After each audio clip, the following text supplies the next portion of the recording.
I forgot to unmute. I should be fine now. My brain's smart. Just setting up some things because I should have opened up all the links first.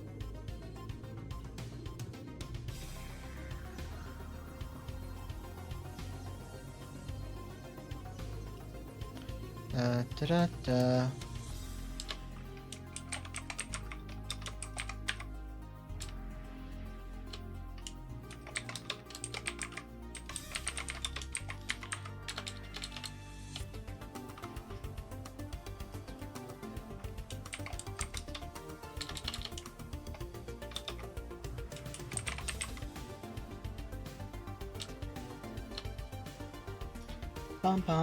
Making the tier lists that were sent were just kind of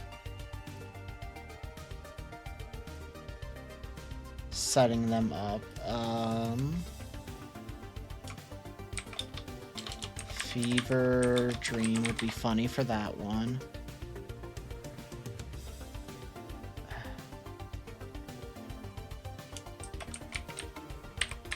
Pointless.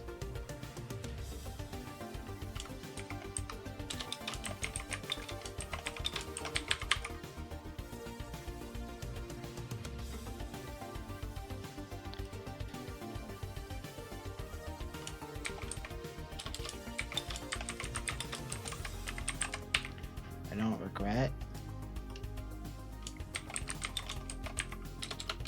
Awful. I love it.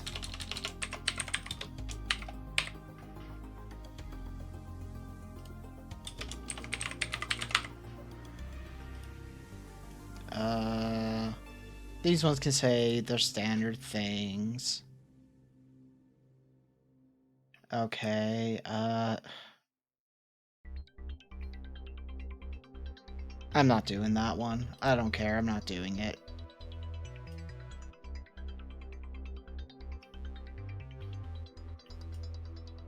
Well, filling out these last little things. We are naturally going to be doing the tier list, as I have mentioned.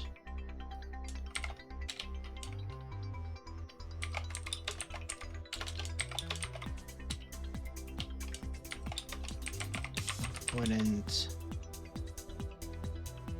I'm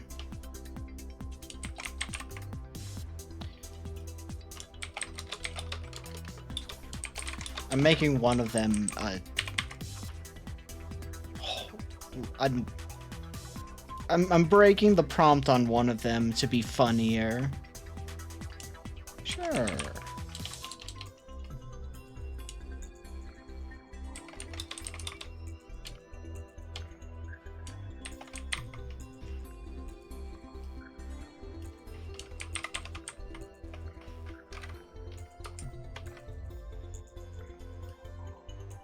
Can I just delete that one?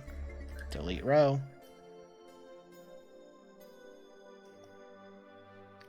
Let's just go ahead and jump into Discord. It's like going.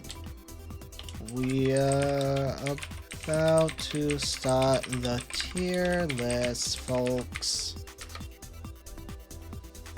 Bum bum bum. Bum bum bum. So yeah, I am sick. My head hurts.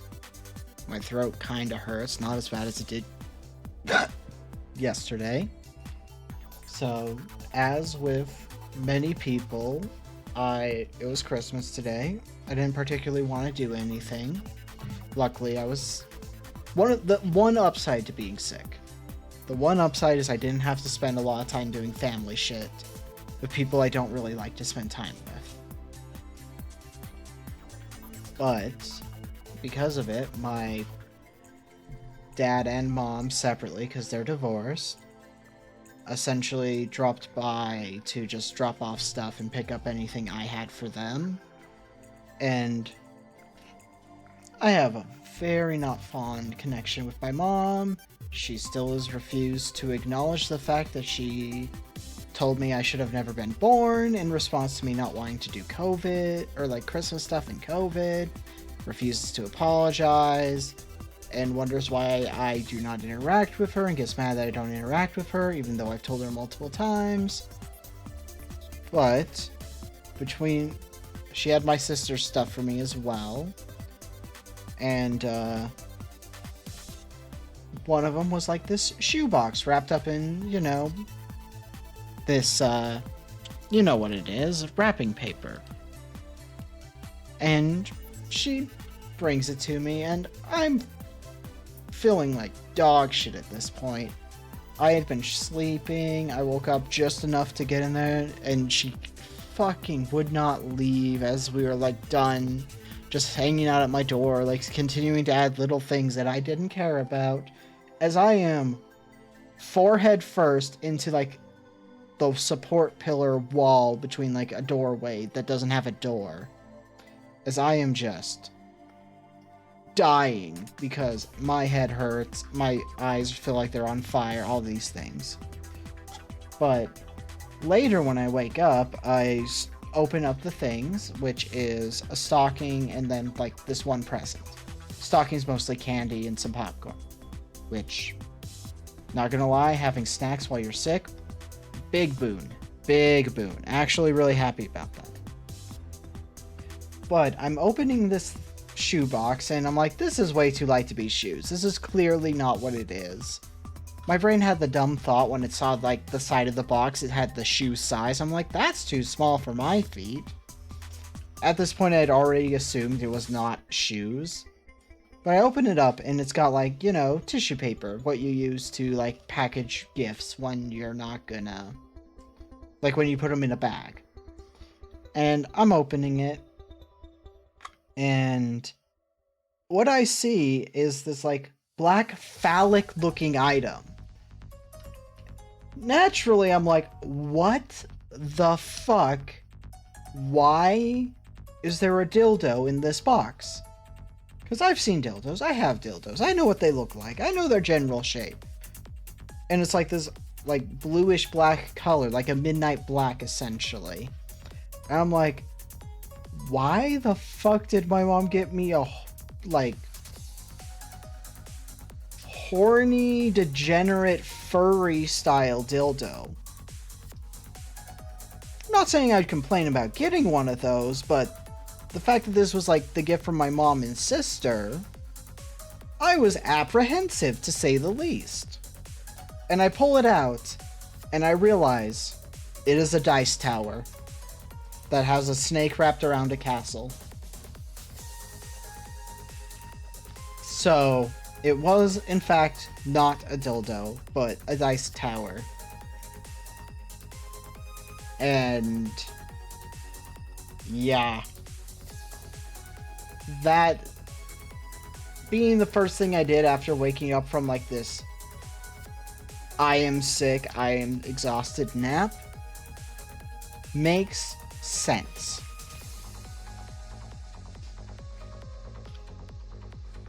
But also, Jesus Christ, I am glad that I opened that up when it was just me, nobody else around to see my very puzzled reaction with the possibility of figuring out why I was puzzled. Because that would have been embarrassing. Incredibly embarrassing, in fact. But with that said, and it's like, also it's a clearly 3D printed item. Like, you can just tell.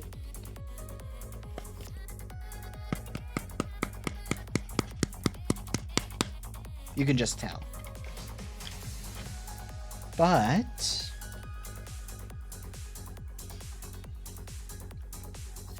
let's shift into the tier list. One of them is the most cursed because of the way I'm going to go about it.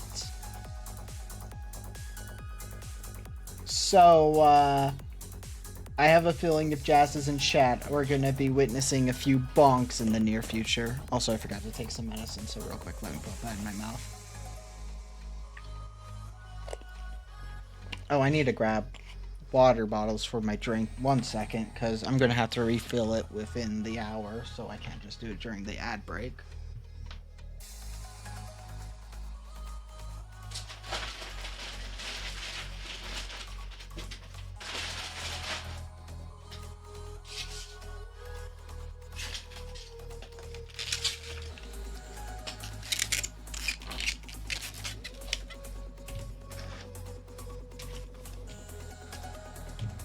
Okay.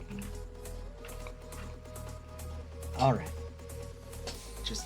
Just as I'm making like the wettest mouth noises on accident.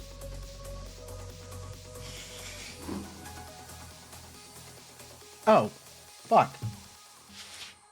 Never mind, I forgot another thing. I'll be back.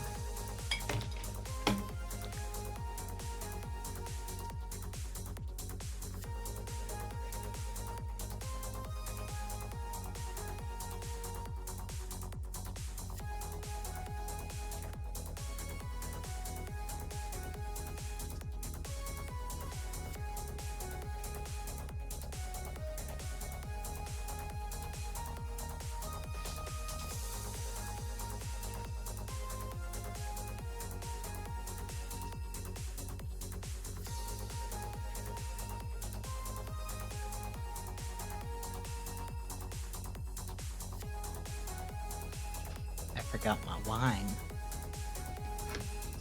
Shouldn't be drinking while I'm sick, but I don't care. Something to drink and deal with the nerves would be useful right now.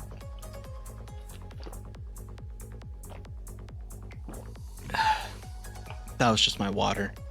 I haven't opened my drink yet. It's unopened. It's a California Champagne Pink Moscato. So, how do I open this up?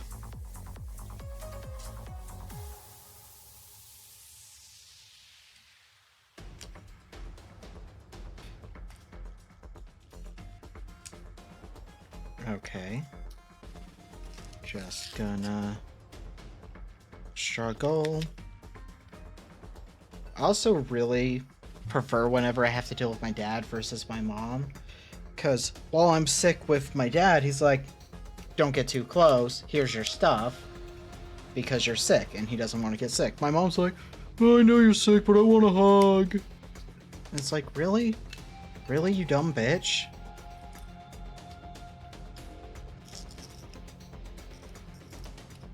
Like, you live with my sister and her 3 kids who are not even 10 years old. Like, the oldest isn't even 10 years old.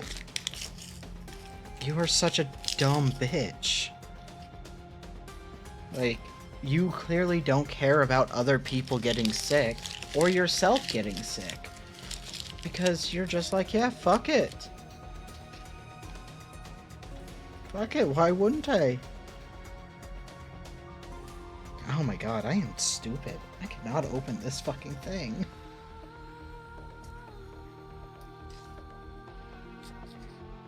Kinda wish I had a knife now.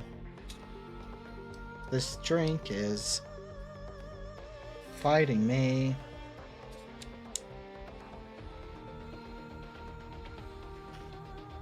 Come on.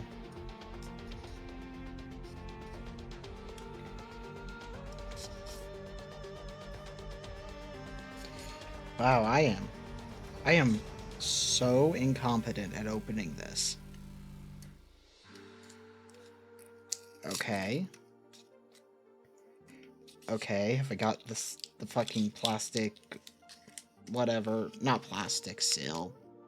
It's like that metal fucking shit. I forget what it's called. Oh my god, I got it. It just took me way longer than it should have. Oh god, this is complicated. Enjoy safely. Please read warning below. What warning?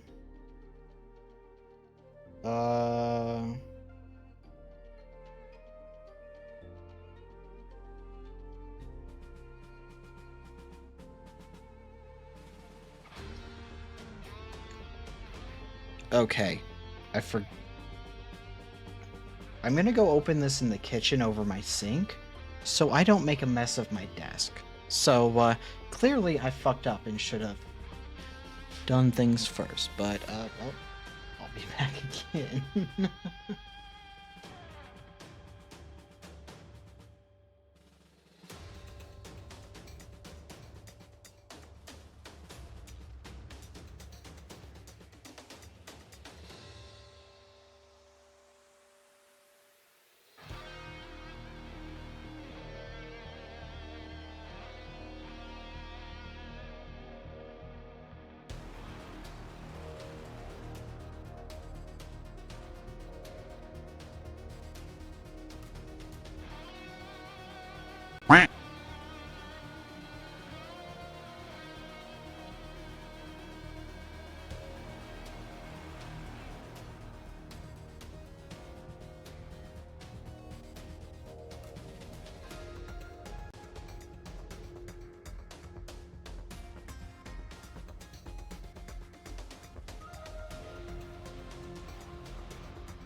You missed me struggling with opening up my champagne.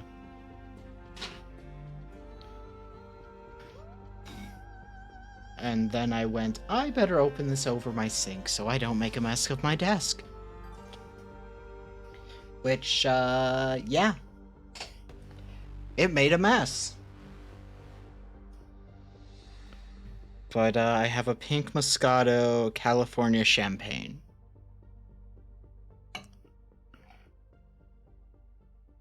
Which, for those who don't know, champagne is super bubbly.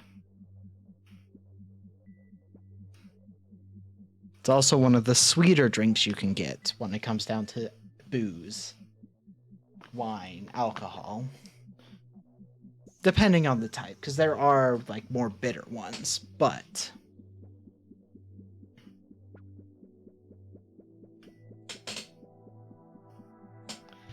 Well, that's fun. I spent most of my day asleep. Or playing Skyrim, because I've been in the Skyrim addiction. Which shows up every now and then. Oh, we should. We need to make this a bigger screen, because...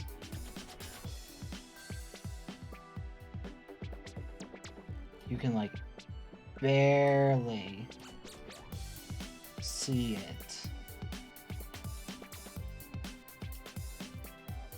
That's probably the best I'm gonna be able to make that. Does screen capture have chat? Chat does appear, okay. So we're doing most of the ones that Airport posted in the Discord, but I'm changing a few of them to be my own chaotic, disastrous, and in this one's case, unnecessarily horny version. Oh, wow. Oh! That's a lot stronger than I anticipated. Oh, wow. I forget that you're usually supposed to have, like, some kind of food with this. Oh, I forgot to do the little swirl thing with the drink to aerate it, so I just got like the most bitter drink of champagne I've ever had from a non-bitter thing. But what we're gonna do is we're gonna rate all of these veggies on how useful they would be for masturbation.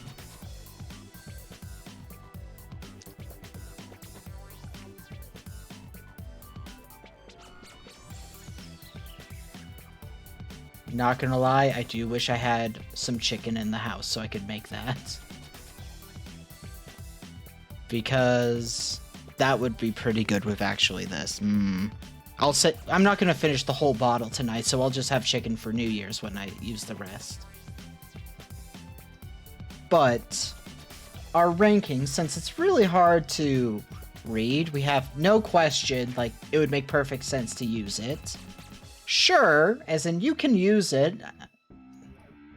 If I was desperate is, like, I would only use it if I was desperate and decided my own hands and fingers weren't enough. So, you know, nah means no, I wouldn't really do it. And why is like, why? How the fuck? What? No, why? That's what why is. Artichokes are fully in the why category, because I don't know. What would you do? What would you do? I don't want to know. I don't want to know, actually. Same with Argulia. Asparagus is the, like, if you are desperate, because it could reasonably work. Avocado is nah, but I understood how you could use it. Beets, if I were desperate. Bell peppers are why, because that would be miserable no matter what you did. That said, stuffed bell peppers are one of the best things ever. If you stuff it with mac and cheese, that is one of my favorite things. Mac and cheese stuffed bell peppers is like that. I might as well have been high when I thought of that. But I just wanted to bring that up because it's really good. Broccoli, nah, I see how you could. Brussels sprouts, you definitely should not. You should not have items that could get stuck in your body inside of your body if they are not biodegradable. And I doubt Brussels sprouts are biodegradable for your internal biome. Also, it'd fuck up your biome. Just don't. Peanut butter squash, no, I can see how you could use it and it wouldn't get stuck inside you, so that's fine. Cabbage? I'm gonna change why to how. Because cabbage falls into the how category. Carrots, sure, they make more sense than other things. Cauliflower is also in the how category. Celery is no. Corn is the if I were desperate. I'm pretty sure we've all seen the meme of city girls buy vibrators, country girls make do, and there's just like this disgustingly like wet cob of corn as like a country girl is walking away. Cucumber is the only one that makes sense. Like that one's of course you would use it. No questions about it. Like, that one makes sense. The joke is, if somebody takes the cucumber after they go shopping, then they fucking go into their bedroom with it. We know what's happening. Like, it's a joke. Of course people do it. Edamame. What? No. Nah. Eggplant is sure, because, like, the joke is an eggplant is a penis when you are, like, sexting somebody. Like, you know, the emoji. Garlic, no. Why/how is what we're going to change this to. Ginger falls into the same category. Jalapenos is no. Kel, no. Leeks, sure. Leeks make enough sense that I wouldn't be confused by it. Lettuce, what? No. Mushrooms, again, falls into the why/how. Okra? Maybe. Onion? No. Peas? No. Again, don't put things inside of you if you're not going to be able to guarantee they can be pulled out safely. Take care of your biome. Also, don't put sugar in your vagine or butthole. Because that really is a bad idea, because that's how you get an infection. Don't put sugar inside of your vagine or butthole. Potatoes are... They're not, but only because there's a joke related to them that is way too deep to explain right now. Like, too many layers deep. Not like a deep joke. Pumpkin, sure, I've seen videos on less than reputable sites for nudity. Or, that's probably not the way to... Less than safe for work. Radish, they fall into nah because I can reasonably think you could not worry about those getting stuck. Onions, or red onion versus onion, same thing. Scallops, nah, too small, too flimsy. Spinach, what the fuck? Sweet potato falls into nah. Tomato, what the hell is wrong with you? Turnip, what the hell is wrong with you? Zucchini is a sure. Well, I'll put it in no question because it's the same as a fucking cucumber. I didn't want to rate these on how I felt about eating them because usually when I have vegetables in my food, they are subtle in the dish and not over. Like, the only thing that would have been S tier is the bell pepper because I, again, love stuffed bell peppers and mac and cheese stuffed bell peppers. Well, you know how you can carve a face into a pumpkin, Jazz? If you make the O face.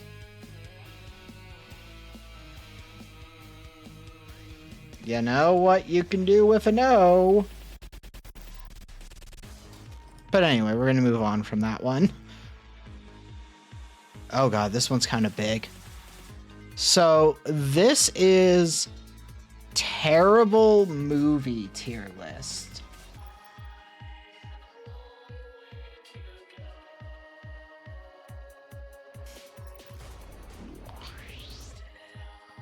So, we're rating these movies that are awful. We have It's Awful, I Love It, which is for movies that are awful, but I still love to watch. We have I Don't Regret Watching, which is like, I've seen it once, and I'm like, you know what, this is fine. There's Pointless, which is probably the worst thing you can get. If you get in the Pointless tier, that's actually the worst tier to be in. Because I think if your movie is mid, like the ultimate example of mid, then there's no point to you. I Hate My Life means I wish I wouldn't have watched this movie, but at least I felt something. And Fever Dream is, I'm not sure if I actually watched this still. So, I don't even remember the name of this movie, but I remember the poster, and I remember finding it incredibly mid. Same with Emoji Movie. What little I saw, I was just, this looks mid. It doesn't look bad, it doesn't look good, it just looks mid. Which I think mid is the worst thing ever. Cats was a fever dream. Oh my god, I am still not sure if I actually saw the movie, or if I had like a weird drunken stupor kick in. I have no idea, genuinely to this day.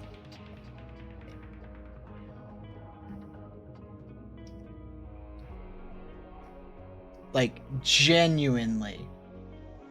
I can't remember if I saw it or if my brain just like made it all up.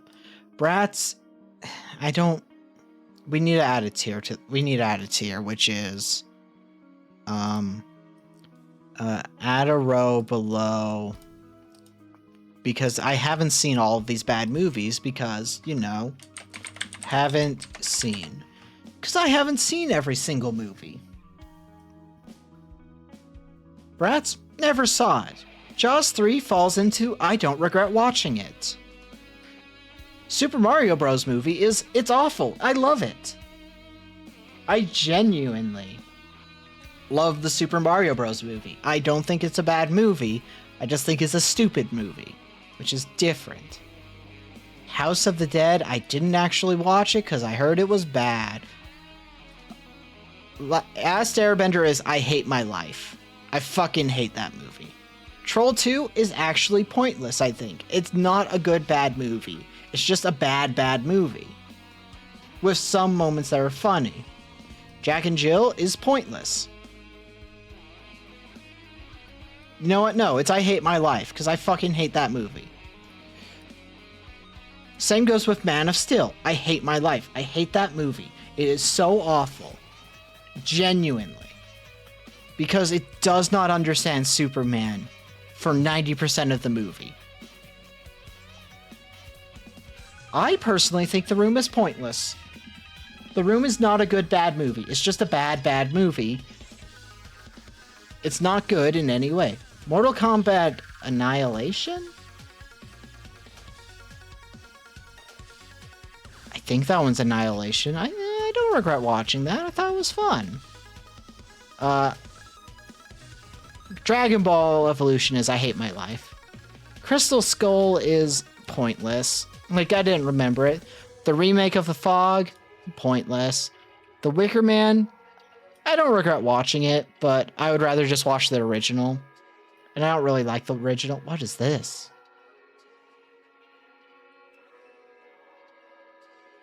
I don't know what that movie is, so I'm just going to put it in haven't seen. Left Behind? Have not watched. Birdemic. I hate my life. Batman and Robin. It's awful. I love it. Samurai Cop. It's awful. I love it. I think it's... Yes, there have been remakes of a lot of movies, which I don't understand why. Merry Christmas. Oh, Black Christmas remake? I hated the remake. It was just... It was a fine movie if they had the time to actually go through with it. But they didn't. What? The Phantom Menace isn't an awful movie? What? Fuck, which one was Heretic? Did I ever see Heretic? You should look up the OG 1978 version of Black Christmas. It is a slasher movie that predates Halloween. So, it is a slasher movie that's older than the movie that made slashers a genre. It's really good. It's a perfect Christmas watch because it takes place at Christmas. I don't remember Heretic, so I'm just going to put it in haven't seen. Oh, the Psycho remake is pointless. I didn't watch the Artemis Fowl movie, so... The Nun? Ugh. It's pointless. It's not bad, it's not good. Pixels is I hate my life. I don't know this movie, so... I don't know this movie. I don't know this movie. Jaws, you know, it's awful. I love it. Jaws the Revenge is the ultimate. It's awful. I love it.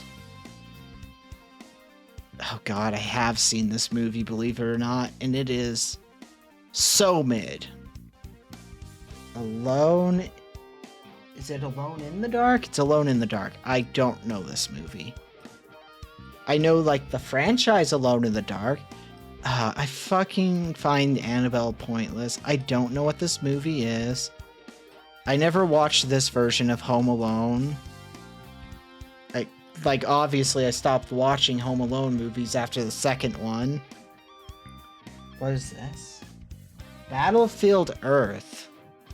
I haven't actually seen that. I haven't seen Geegly? The Master of Disguise. What? Oh, it's not the good one. Okay, never mind. Last Date American... I don't know this one. Catwoman is... It's pointless. Taken? Nope, I didn't watch any Takens outside of the first one. I didn't watch Godfather Part 3. I didn't watch this. I did not watch Cuties, but I feel like it would fall into Hate My Life if I did. Oh my god, I fucking hated Son of the Mask. It's a comedy movie that isn't funny. A comedy movie that isn't funny. Again, a comedy that isn't funny. What does this say? Disaster movie? Didn't see that.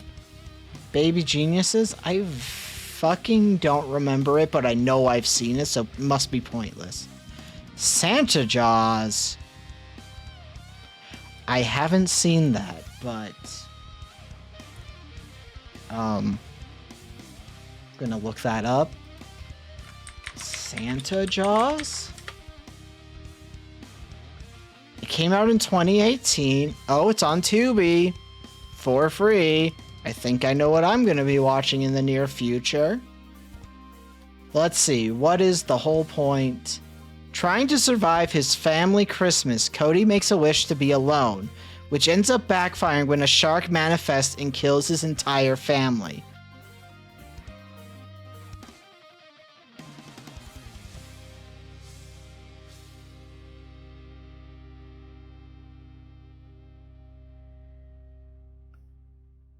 Oh my god, it's got some really dog shit CGI. Let's go.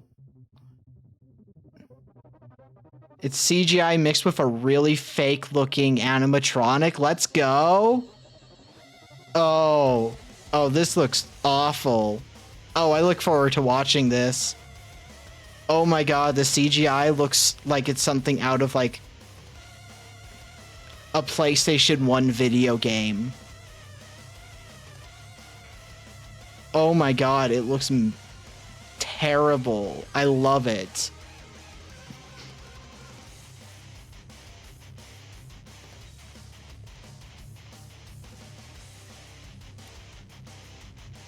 Okay, I'm adding that to my watch tab because, oh my god.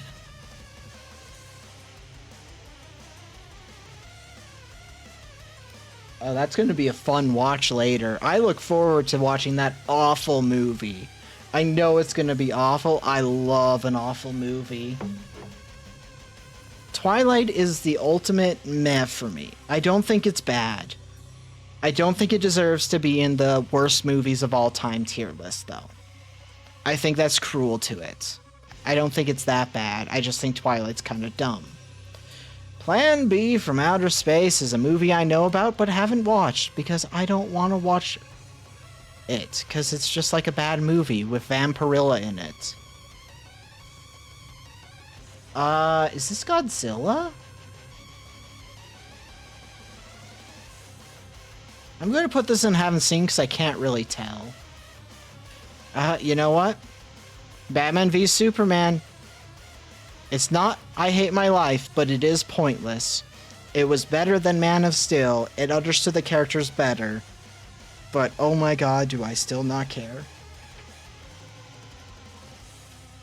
Oh, it's that one.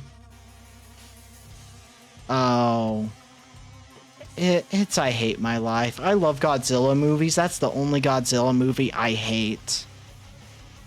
Most of them, it's like, it's fine, or, I did not watch this because I did not care. I did not watch this because I don't care. I did not watch this because I hated Dumb and Dumber the original. So why would I like the sequel to a movie I hated?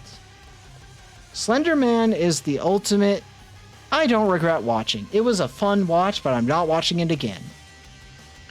Jason X, what the fuck? It's awful. I love it. It's my... Of the non-good Friday the 13th, it's my favorite. Because I feel like you have to separate the good Friday the 13th into the bad Friday the 13th. And Jason X is probably the ultimate bad Friday the 13th. Alien 3 is just so frustrating. And Alien 3, it being a bad movie, is not the fault of the director. It is the fault of the studios, as is the case with a lot of remakes.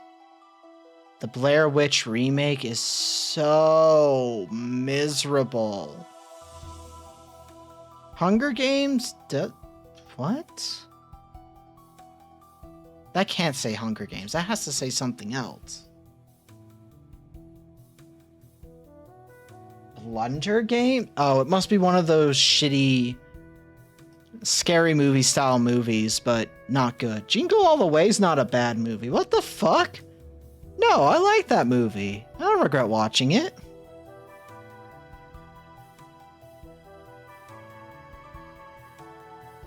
I don't know what this movie is. Prom Night's remake was awful. Again, Batman Forever falls into it's awful, I love it category. Well, the scary movies 1 through 3 are really good, and 4 is alright. But everything that kind of aped on it was usually bad. Sharknado, it's awful. It's not awful in a fun way, it's just awful. Everybody's like, oh, it's a great movie, it's an awful movie on purpose. No, it's bad. I hate when a movie's made awful on purpose. Make your movie good. Try and make your movie good. If your movie is good, put heart into your movie. Don't purposely make a bad movie. Like, try and make a good movie. Because if you have a bad movie that you honestly thought you could make good, and it turns out bad, people will love the movie regardless. I fucking hate purposely bad movies. They can eat shit and die. Freddy's Dead? Which one's Freddy's Dead? I'm putting it in pointless because I don't remember which one's Freddy's Dead, and I've never watched a bad Nightmare on Elm Street movie. Wait. Is that one the fucking Platinum Dooms one, actually? I think it would still fall into pointless over I Hate My Life. What the fuck? A holiday special? Is that supposed to be the Star Wars holiday special? If so, haven't seen. Shark Exorcist, never heard of. Freddy Got Fingered? Is that what that is? I've heard about it. I have not seen it. I don't know what this is. I knew this movie existed. I never watched it. I don't know this movie. The Doom remake was... You know what? I don't regret watching it.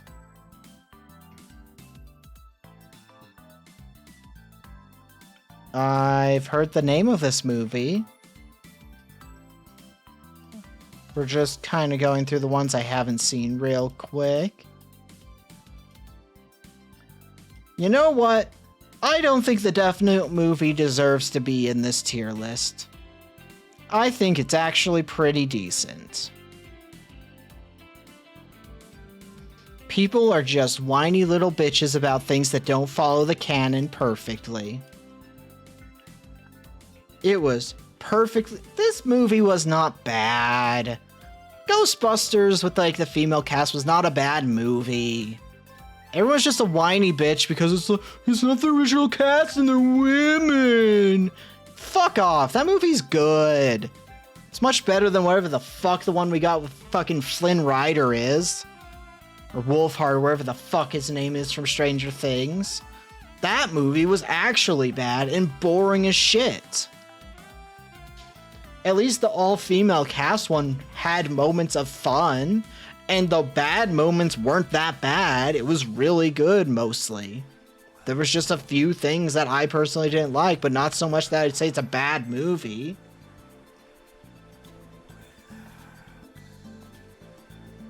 Yeah, exactly. And, like, here's the thing.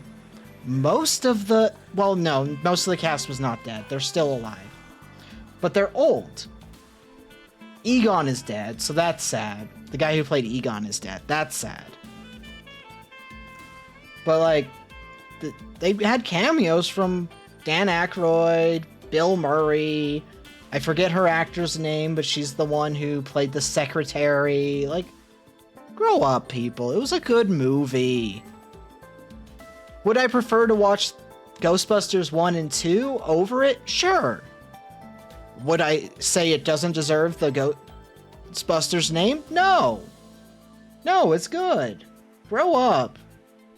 Hating the movie. Most people who hated the movie were just lying about their reasoning, focusing on the, like, reasonable bad parts about the movie, but blowing them out of proportions because the cast's all female. Oh god, we can't have Ghostbusters where all the main cast is female. Ugh. Fucking hate people. I don't know what this movie is. I have never seen this movie.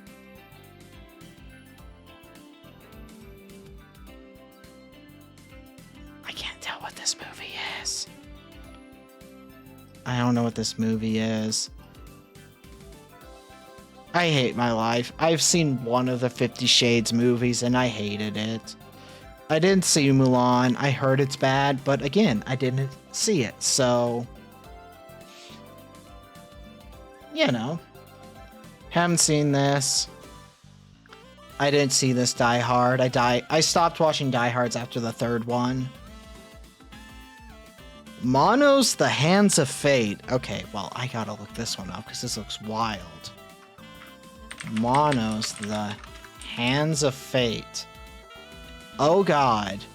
It's from the 1960s. It has a 1.7 rating on IMDb. That's interesting.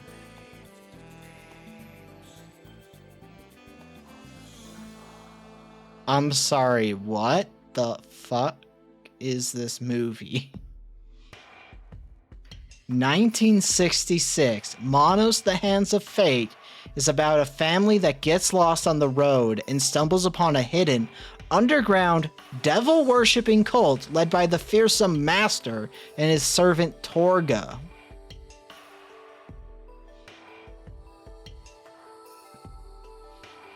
Excuse me? Huh. It looks awful.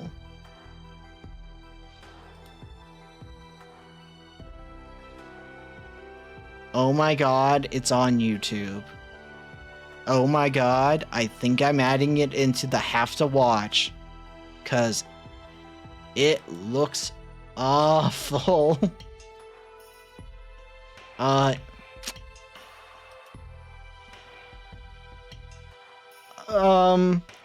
I'm just gonna suggest you look it up because I don't know if I can show these images for one, because I'm not sure if I'm gonna accidentally see some prawn or gore that's a little too much, but it looks bad. Actually looks bad. Manos, The Hands of Fate. He has a cloak that has red hands on both sides of it.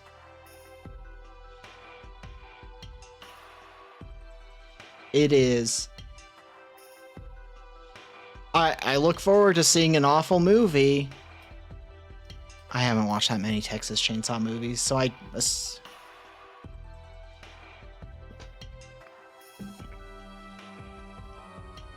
Oh my god.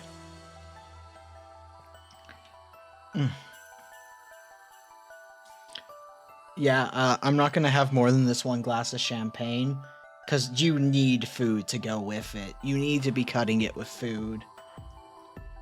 Oh my god, that's a nightmare. I don't know what this movie is. I never watched Howard the Duck. I never watched the Siberian film. I don't know what this even is. I don't know what this is. Cool Cat Saves the Kids? What the... I haven't seen that movie. I didn't see this movie. What the fuck? I have not seen this movie. Obviously, I haven't seen these movies. Pocket Ninjas?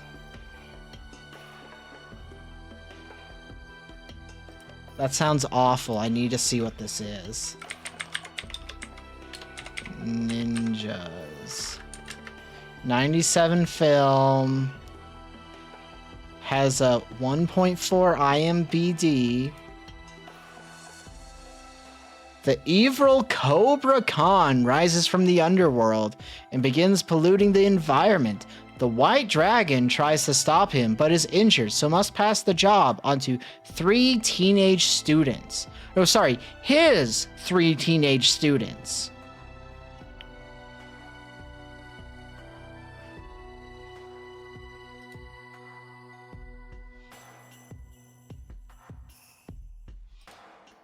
It's nowhere to watch, but it sounds awful in a fun way. I didn't watch the Percy Jackson movies. I don't know what this movie even is.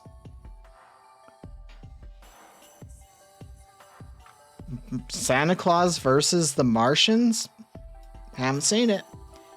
The Cat in the Hat with Mike Myers it's awful. I love it. Genuinely, I love the Cat in the Hat movie. It's awful, and I'm aware it's awful. I can tell it's awful, but it's too much fun. It is too much fun because it is like watching the main protagonist be chaotic evil.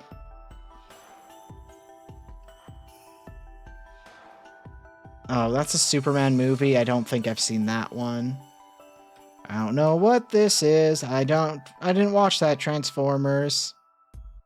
I didn't watch many of the Transformers. I don't know what this is. I don't know what this is.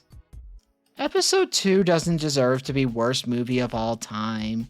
It's incredibly mid at worst. Did not watch Percy Jackson's. However, Star Wars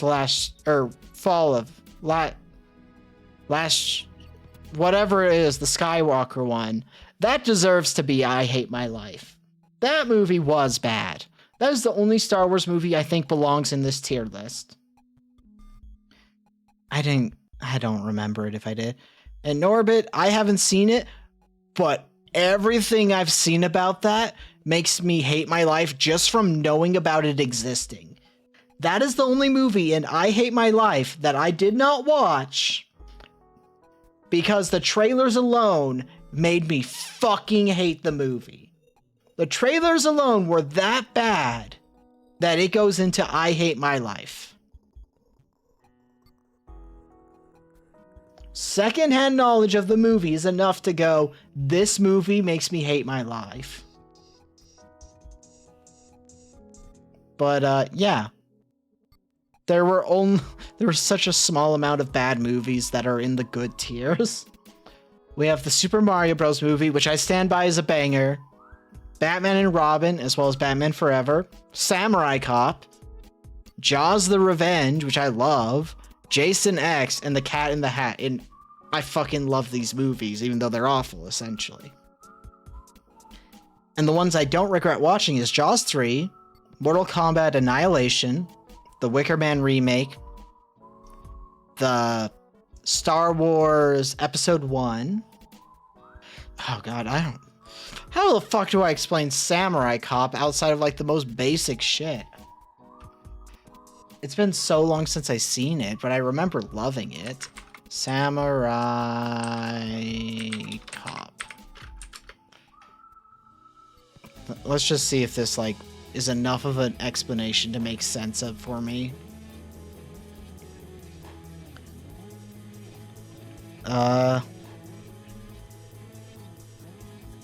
Oh yeah! The whole premise is you've just got 2 cops, who like private detective or police detectives, who are just trying to stop the Katana Gang, which is a Yakuza gang. And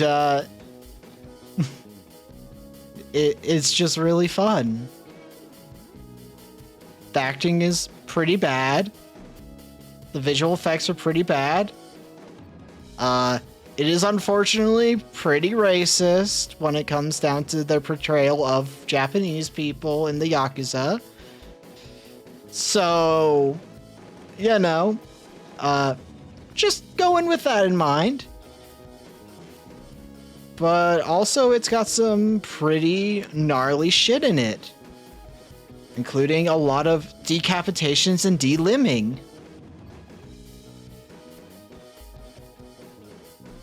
Also, you get sword fights.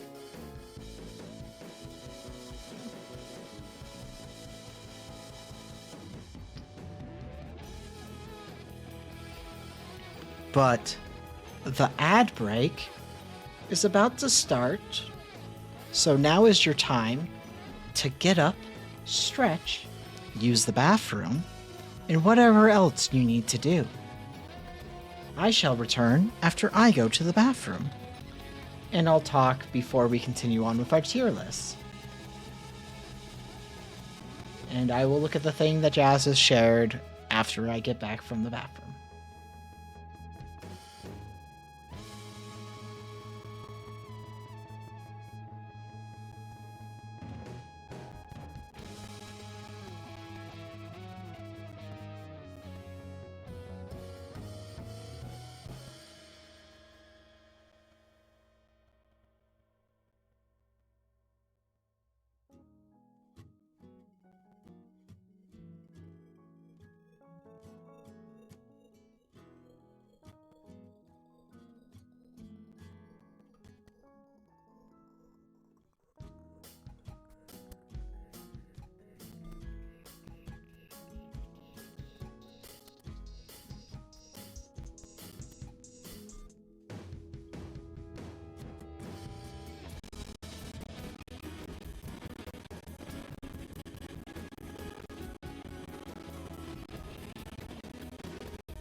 We are... Oh god, what am I caught on? What am I caught on? What am I caught on? Oh god, oh god, oh god, oh god.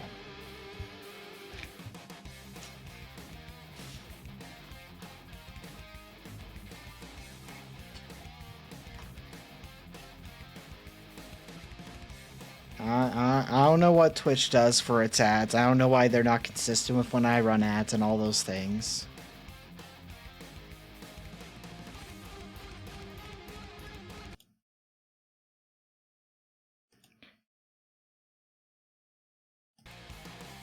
That looks awful.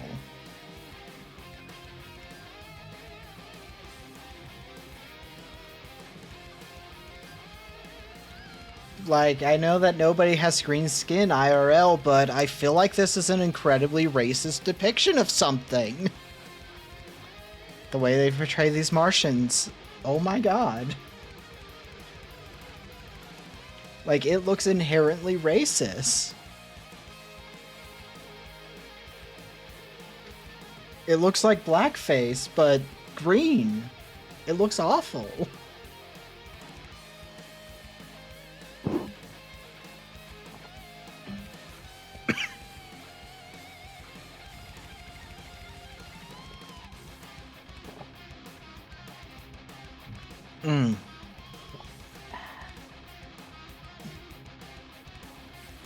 Oh, I'm saying that the Santa vs. Martians looks like blackface, but worse.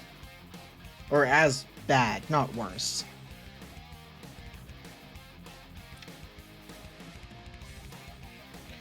But now that the ads are over... Yeah, also the robot has tits. That is something that did stand out to me.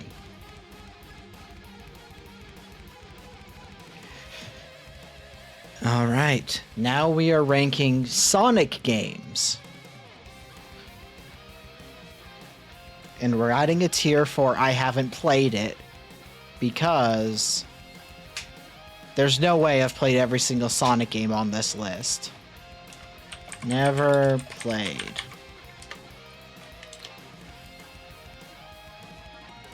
So,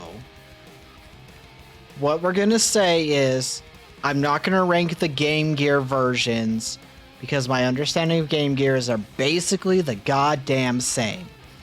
I'm not rating different versions of the game in the list, I'm only ranking one version of the game. Because I probably played the definitive better version of it, and I'm not gonna be like, oh, did I play that one? I can't remember.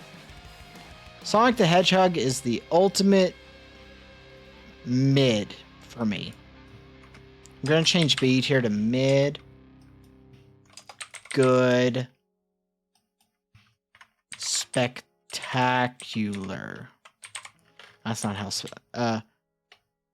amazing. Kinda shit. Awful. I find the first Sonic the Hedgehog just mid. Sonic CD, I never got a chance to play it. It's kind of hard to play some of these games. Sonic 2 is pretty good. It has Chemical Plant Zone, which has one of my favorite Sonic songs of all time. Sonic 3 was pretty good. Sonic and Knuckles was amazing. I know that Sonic and Knuckles is technically Sonic 3, but I never played Sonic 4. Episodes 1 or 2, so I don't know what's going on there. I thought Sonic Mania was really good. I never played the DLC stuff. Superstars, I have not played. Knuckles Chaotix, never played. Sonic the Fighters is kinda shit. Sonic Racing is kinda shit.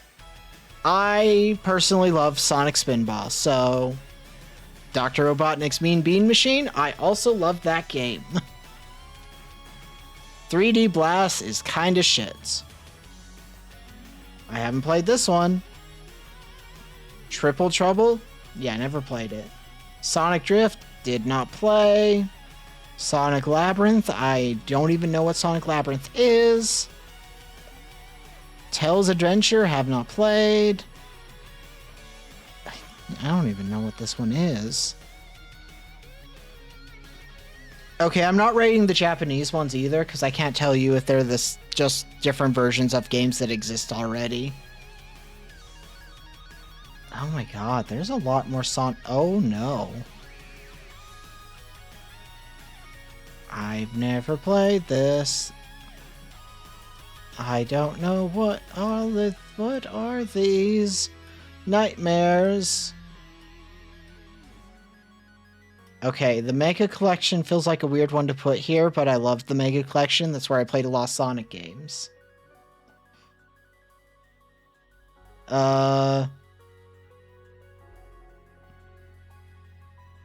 Sonic Gems? I'm just skipping past some of these. Sonic Adventures? It's kinda good. Sonic Adventures Director Cut. I'm not gonna rank that. Sonic Adventure 2 Battle is the one I played, so that was pretty good. It's not perfect, but I love it. Sonic Heroes is amazing. I don't care what anyone tells me. Shadow the Hedgehog I actually found pretty fun. Yeah. Oh, that's 06. 06 is awful. I didn't even finish it, and I usually finished games when I did this. Sonic and the Secret Rings is awful. I have not played Sonic Unleashed, and there's no way for me to play it effectively.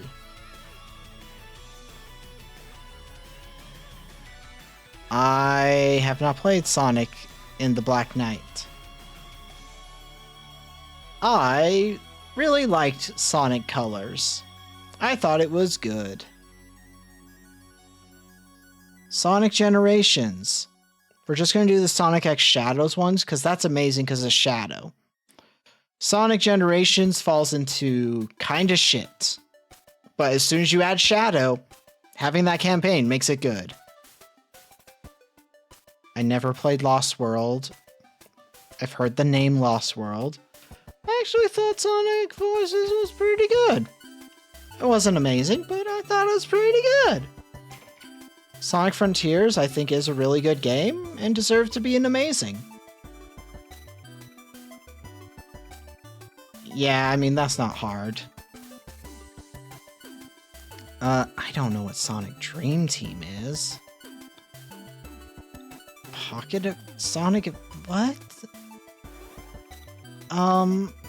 We're just gonna skip I'm sure... I've never played Rush. I'm just skipping some of these because I do not want to go through all of these. Sonic Rivals, Runners, Sonic Riders, the first one, I actually really liked as a game. Oh, well. Yeah, we're just gonna skip a lot of these. I didn't realize it was gonna... Whoever made this list, fuck you, by the way. Why do you need 4 versions of Sonic the Hedgehog 1? Just one version of each game is enough, my dude.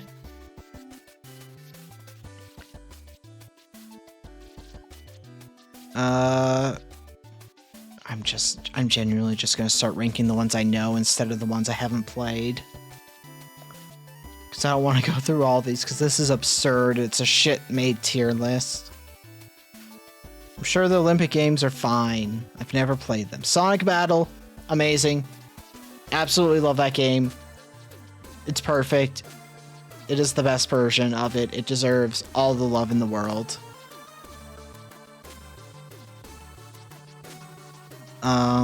Sonic Chronicles: The Dark Brotherhood. It was mid when I played it forever ago. And yes, I did play it. The Murder of Sonic the Hedgehog, amazing. Loved that game. It was great. It was so much fun. It was like, we beat it in one stream. It was a really fun stream. That's back before I was Mona Frey. That's back when I was still the Mother of Dread. I didn't play Sonic Boom. I know it's bad.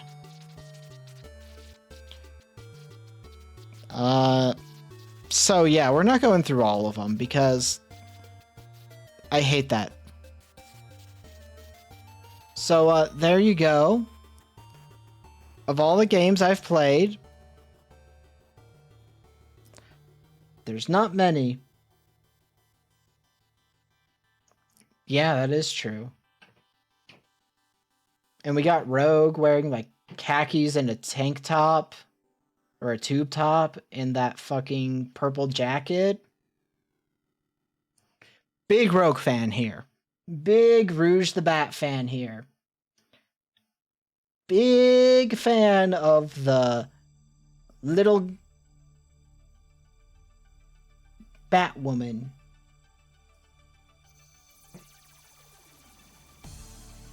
Big fan. I can't think of another Sonic character I would rank higher than her.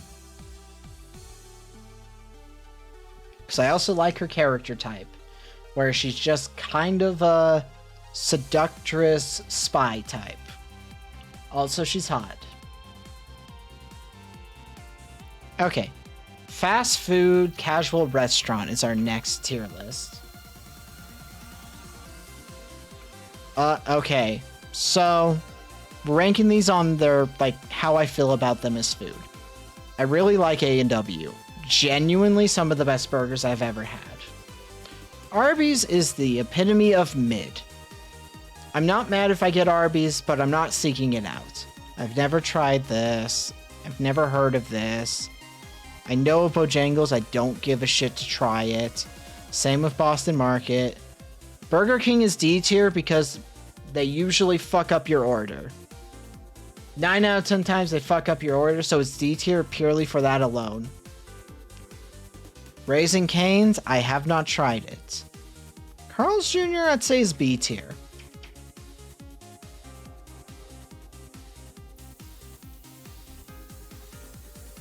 Checkers, never heard of. F tier for Chick-fil-A for their food alone, but they get an extra. They will never. I'm making a new tier just for them. And that tier is called "Will Never See the Light of God." Because they are an incredibly bigoted company that hates LGBTQIA plus identities no matter what it is. They belong below F tier. They belong in the shitter of F tier. Chipotle is not one I would really... It just doesn't appeal to me. I would rather just make my own Mexican food. Or get cheaper Mexican food, because, like, I don't want to, like, wait for Mexican food that's probably going to be fine unless I'm making it. I haven't tried I haven't tried a lot of these, actually. Culver's is not as good as everyone makes it out to be. Everyone's like, Culver's is great. They have great chicken, blah, blah, blah, blah, blah. Fuck you, you're wrong. It's dry-ass fucking chicken that you have to eat with sauce. My opinion is, if your chicken requires sauce, it's bad chicken. Now, I think you should have sauce when you have chicken, but I think if your chicken cannot stand on its own without sauce, it is not good chicken. Del Taco is an F tier. Denny's, Denny's is fine. Domino's is pizza. It's honestly not that good. I would rather get Little Caesars. That's how much I don't like Domino's. Little Caesars is better than Domino's. That is my hot take for anyone who actually knows Domino's. Dairy Queen is fine. I've had it very little. Polo Loco sounds like it might be up my alley, but I haven't tried it. Firehouse Subs, I'm not a sub gal. Not a sub gal. I saw Five Guys and my brain went sub guy. But no, sub gal. Five Guys, it's overpriced but really good, so I'm going to put it in C tier. IHOP is meh. I'd prefer Denny's over IHOP, so I'll put it in D. In-N-Out, fuck In-N-Out. In-N-Out burgers are awful because they have shit burgers and shit fries that everyone says is the best, and then people are like, oh, well, you need to get it animal style. That makes the fries better. You need to get a messy burger or whatever the fuck the burger is called. It's like, no. If you have to order the burger special to make it good, it's a bad burger. Fuck you. I've never had Jack in the Box. I'm not a sub gal, as I said, so they're there. I know the name Jollibee, never had it. KFC, it's B tier. They have pretty decent chicken for the price. And you know what? I'm going to put Little Caesars in B tier, not because it's great food, but because the food you get for the price is really good.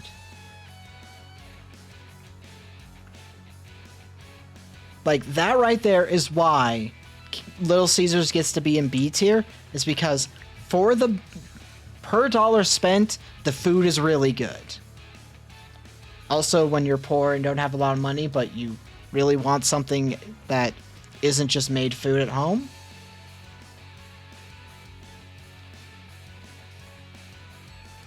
well, it's not my favorite type of chicken. My favorite type of chicken is chicken I make, but, or, as we'll get to later, one that's going to go in the same echelon as AEW, or A&W. Long John Silver's I want to try, but I haven't. Do I put McDonald's in B? Because, no, it's C. I like McDonald's, but it's more because it's consistent than it's for other options? Noodle Company, never tried it. I'm not a Chinese food person either. I don't care about Panera Bread.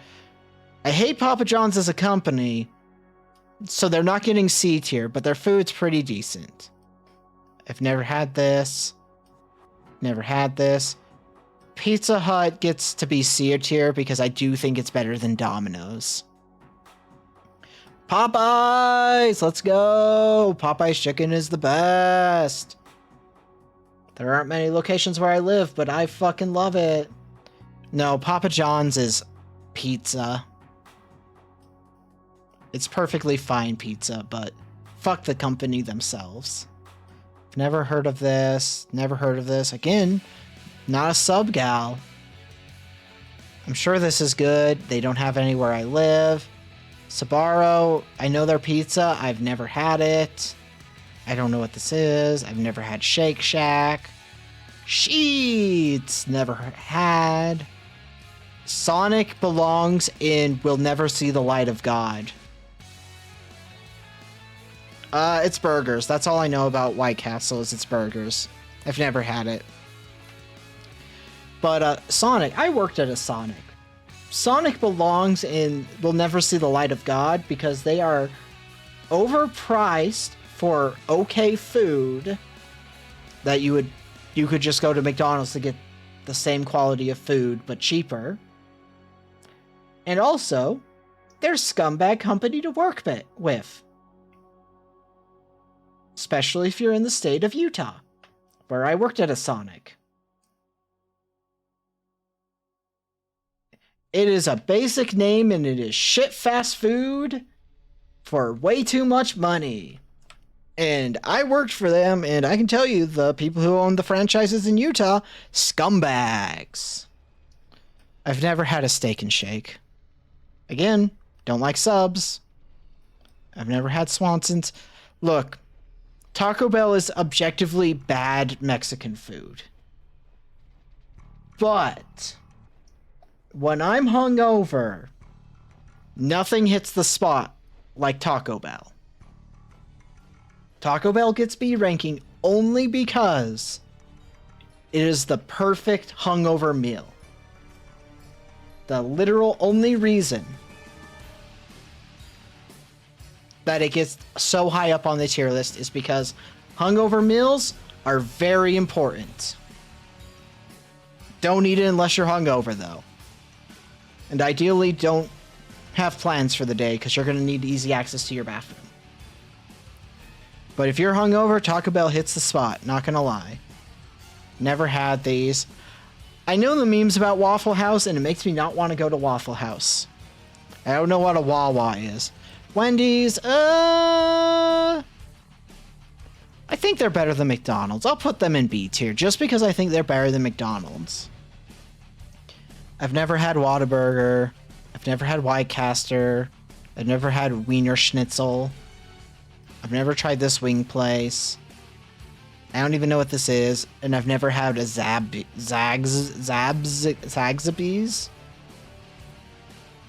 So, yeah. 2 companies, your food has ended you in. Will never see the light of God because of how you are as companies. Because your food also doesn't make up for it. You know what? Papa John's deserves to be an F tier because of that reasoning. It's marred down by the corporation owner, CEO, whatever the fuck it is. Papa John. Waffle House is the joke about if you go to Waffle House, that's where like the most insane fights break out. And anybody who works at a Waffle House could curb stomp any other restaurant because of how tough you have to be to work at a fucking Waffle House.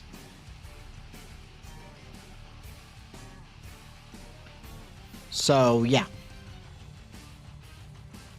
The joke of, like, in fighting game communities especially, everybody jokes that fighting games should brand with Waffle House because a fighting arena outside of Waffle House would be pretty damn funny and make sense. So, yeah. Just look up Waffle House Brawl, And I bet you're going to find multiple videos, images, news articles, and the like. I guarantee it. But we started with a horny one, we're gonna end with a horny one.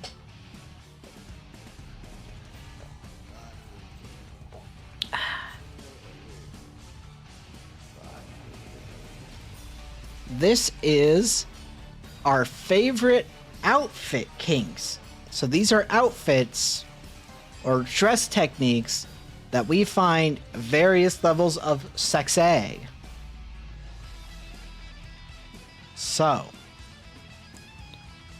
this is where you're going to get to learn the ways to my visual arousal.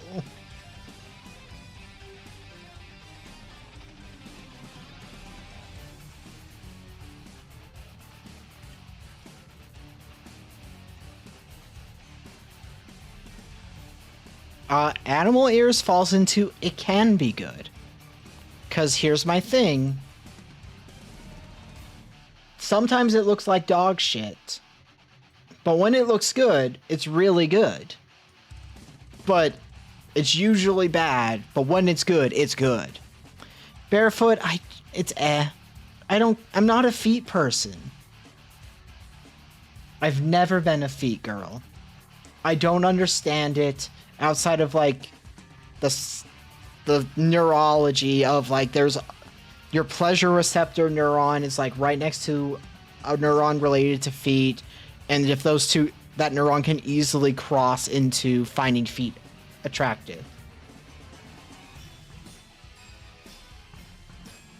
That would be, I don't know if I could argue. That does seem like something our airport would be into. Airport seems like the person who would like to suck toes. Get those little piggies in his mouth, or in her mouth. Bottomless? Rarely bad. It doesn't drive me crazy, though. Bows are because unfortunately, they kind of make you look like a child, and unless you clearly are not a child, you cannot pull off a bow in a sexy way, especially if it's a hair bow. Bunny suit, yes, please. Caps are Cat lingerie is regularly bad. Cleavage is rarely bad. Cute bra it's a cute bra. Same with a cute dress. Formal, I'm not a big fan. Gloves, they can be good. Just a lace, that's rarely bad. Midriff, rarely bad. Bark, bark, bark. Hello. Naked apron, let's go. Naked with a cloak, that's rarely bad. Naked with a scarf, rarely bad. I mean, wearing nothing, I feel like is rarely bad because it doesn't like fire that neuron that makes you go, oh, but you're always just like, oh. In regards to kink, oversized is not my deal. When it comes down to personal choice, though, I fucking love oversized clothes. It's so comfy. I'm not a fan of pasties, like, at all. Socks, they can be good. Stockings are rarely bad. Thigh highs are bark, bark, bark. Underboob goes into rarely bad, and turtleneck goes into it can be good. So they're like stickers that you put over your nipples. To oversimplify what they are, they're specially designed things that you just tape on your nipples that have like art or whatever on them.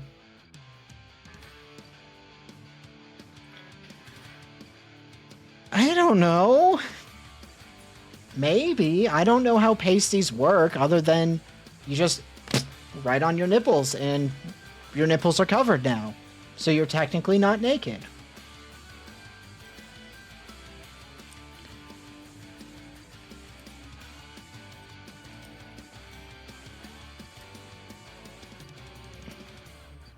And this is the only one that wasn't in the Discord already, so I will post that one in Picture Zone in our Discord, so if anybody else wants to do this specific thing, they can. They can do their own version of the tier list.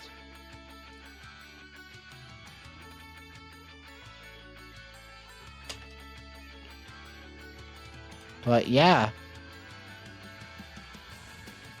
And I've learned that when it comes down to sexy dress, there are only 3 things that immediately make my brain go, oh. Oh, I need a moment.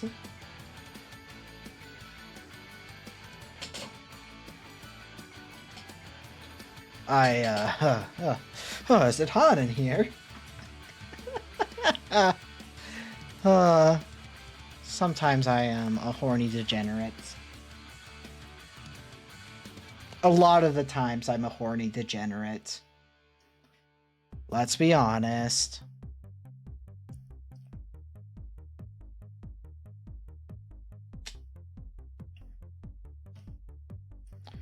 But I'm gonna get Skyrim started for the remainder of this.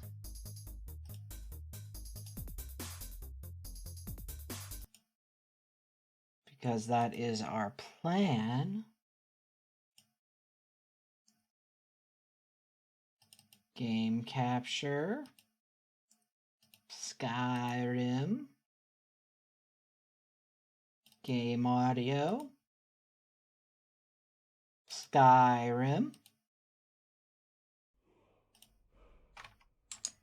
Now I need to go over to here.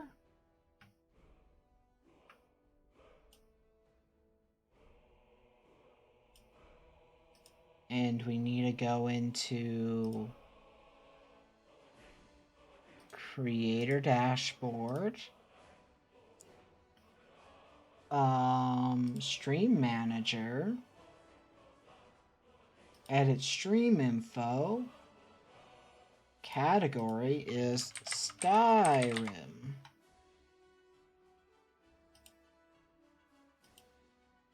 Dune.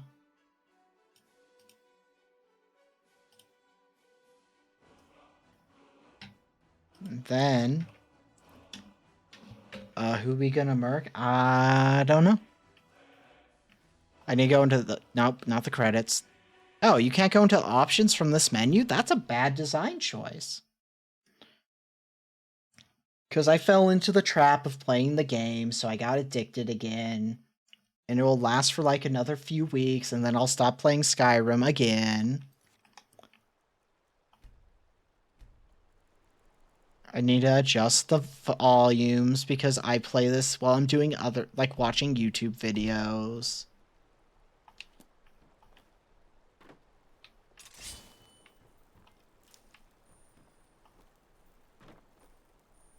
This game's quiet.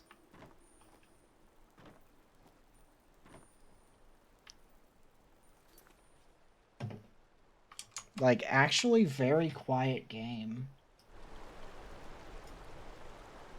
Like, I've basically bumped the audio up to max. So that we can kind of hear it for people in stream, but it's...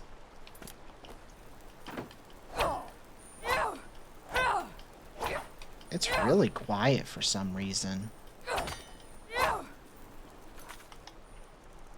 I'm gonna check my mod order, actually. Maybe there's a mod in here that's fucking up the audio levels. Mods. Maybe this mod. Let's try disabling it. And let's try again and see if that fixes it. I think our current quest is we're gonna go fuck up a vampire.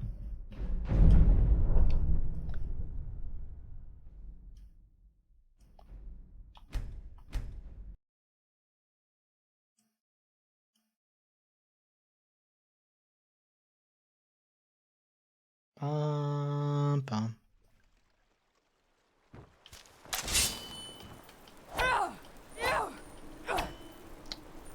Well, I don't know what's causing it to be quiet other than it must just be a quiet game. So, we're gonna go fight a vampire. But, we also are a vampire. As you can tell, I am playing a Dark Elf.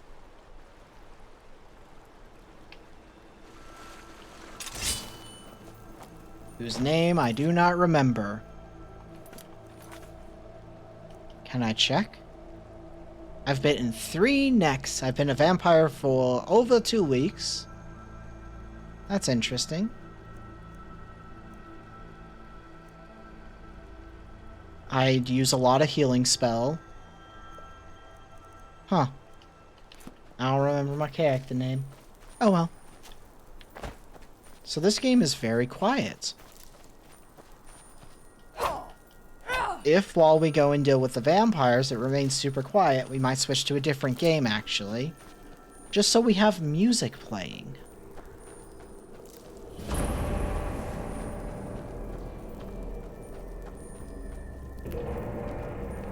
Alright, it's time to go hunt a vampire. Oh, also we're using a mod that gets rid of all the insects. Like, big insect monsters. So, if you have various things that make you afraid of insects and such, congratulations, they're now bears. Or skeevers.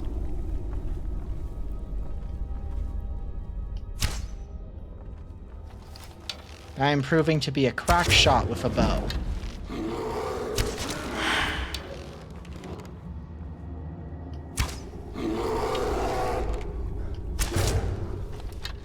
I have a feeling we're going to switch to a different game because this is still very quiet. Okay, if I'm missing the bear, stop doing the animation like I'm doing the kill shots.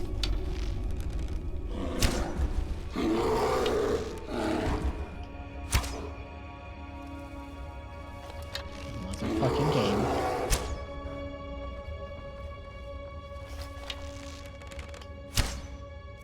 Oh my god, game. You are being a bitch.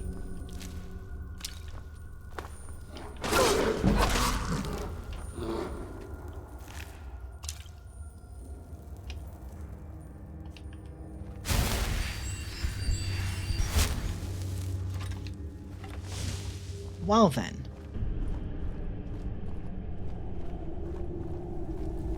I'm also obviously using mods, which is why we have this glowing person, because that's a racial ability mod I have that makes...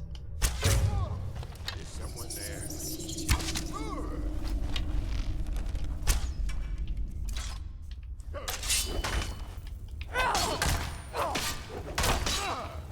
I cannot best you. Yeah, the game's really quiet, and I don't know why. So, yeah, we're gonna just finish this quest and I guess play Menace from the Deep again. 'Cause... It's too quiet. Like, I'm not feeling enough air for this to work. This is too quiet. I don't know why it's so quiet either. Like, is Skyrim just a quiet game and I never realized it?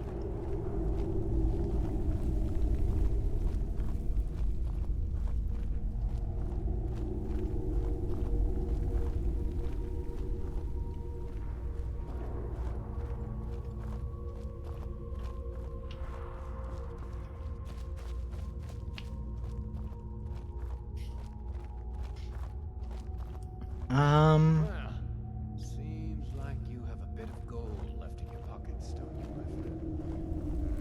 Yes. Let me just take this coin purse off your hands for you. See someone there? Nobody's here except for the person shooting you in the face. Your word.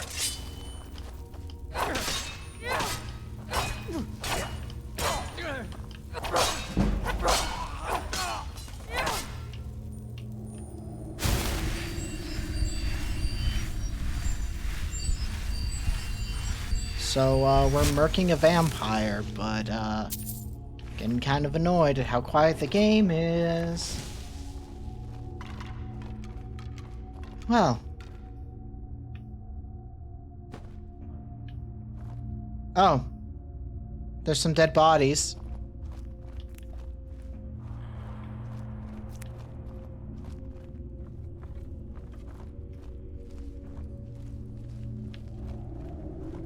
I must be dumb.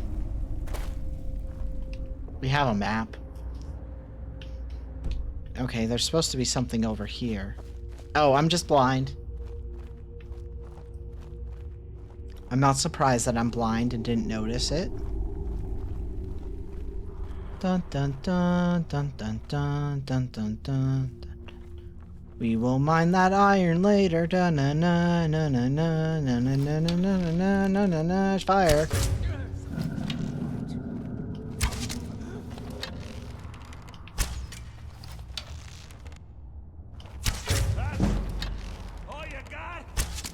Oh cool, I've got a level up now.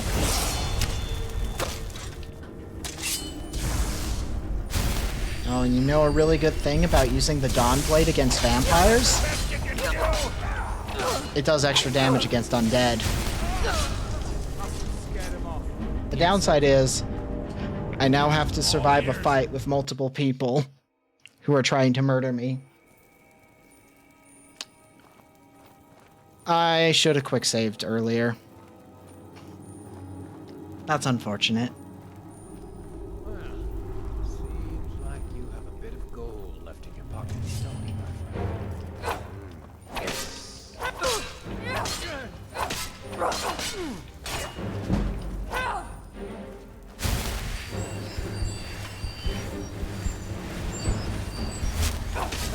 All you got?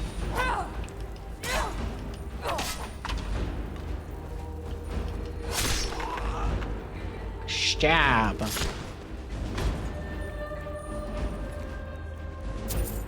Well, I was wrong about also not needing to focus when I play this game, because I'm getting my ass reamed. And not in a fun way.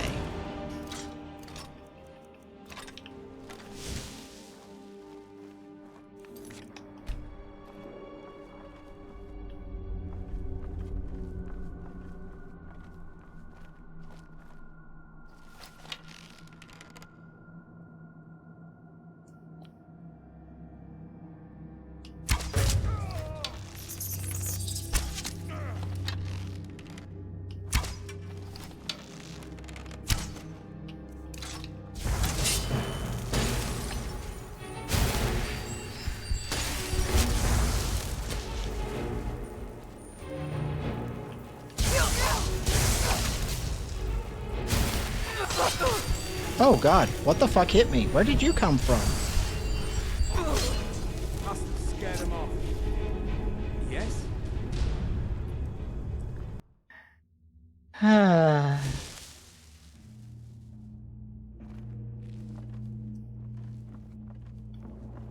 Well, that's unfortunate.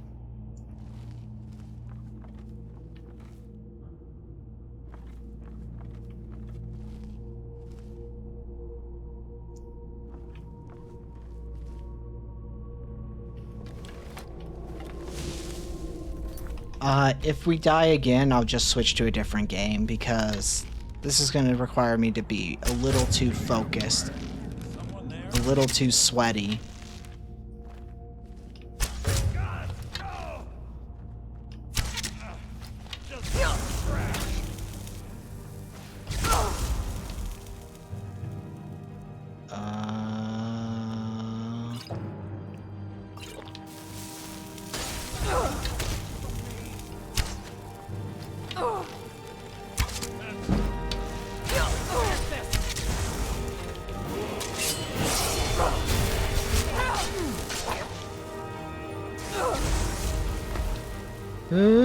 Using the level up to gain full health trick.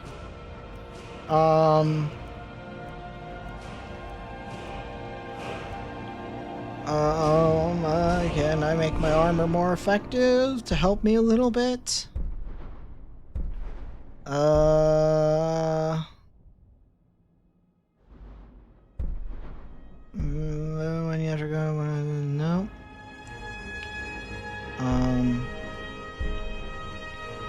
doesn't help enough. That's for unarmed. Okay, that's a negative. One-handed. Let's check one-handed, maybe. So I'm using a sword. Attacks with sword. Damage. No.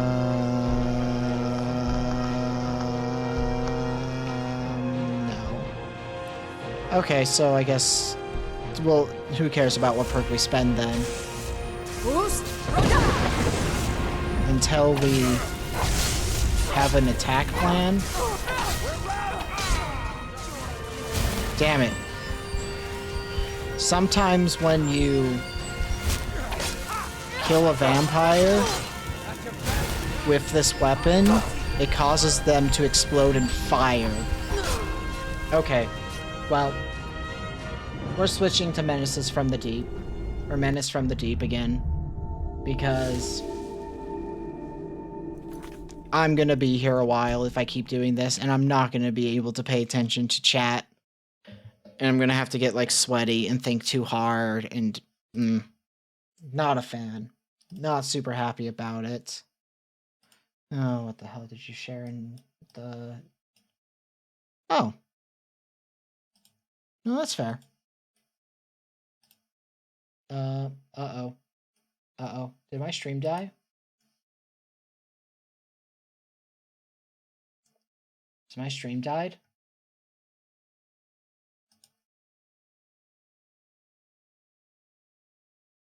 Is it working? It looks like it's still live.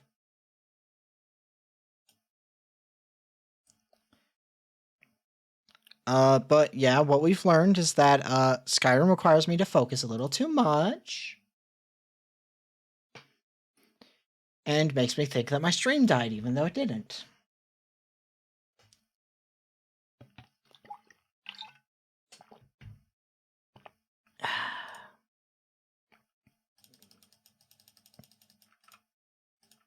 Oh, I need to change the game audio and such.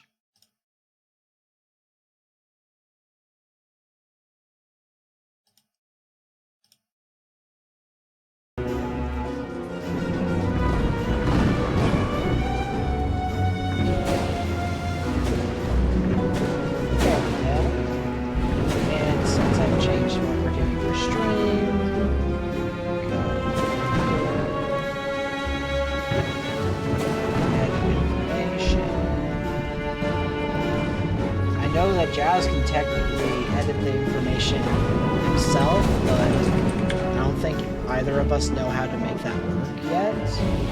So I'm just gonna keep being the one who does it.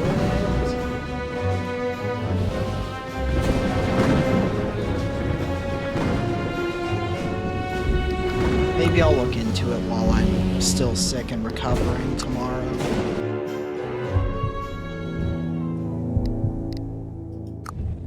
But we're getting real close to killing Cthulhu. I think I've got them under like 500 health left. So we really just need to hit them once or twice more. If we get the right build, I actually know a way to just do a stupid amount of damage to Cthulhu. No museums, an easy side. Whenever we kill a human, we gain 3 health, which is good. We can apply vulnerable and we can get regen. Let's go with encounter.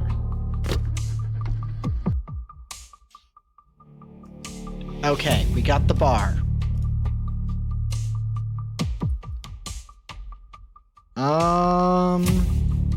Let's silent. I haven't done these two, so let's try nodding to the bartender. You nod to the bartender, who then takes the paper, crumples it up, and throws it in the trash. The bartender leaves the room, a heavy tension fills the air. A few minutes later, the bartender returns with a newspaper in hands, and hands it to you, adding, "Tell him it won't happen again." Finishing your drink, you leave the bar and notice money tucked inside the newspaper. Let's go! We got the newspaper, which is a great consumable, and we got a fuck ton of money! Yay! Money!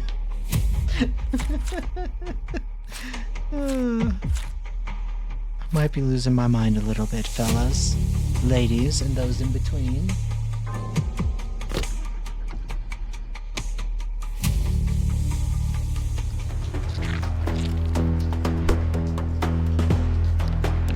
Rare. Evasion, let's go. Evasion gives us the chance to avoid damage altogether.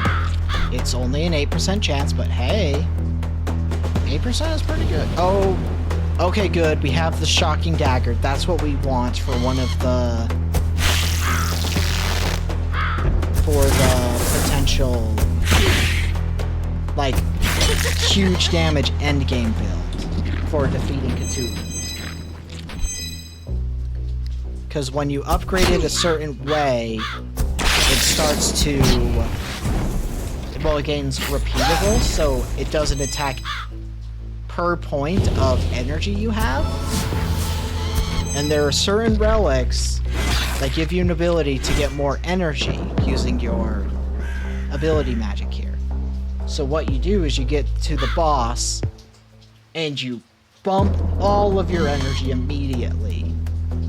Like, bump it as much as you can and then drop the attack, because it does a fuck ton of damage when it's also leveled up as much as you have to level it up.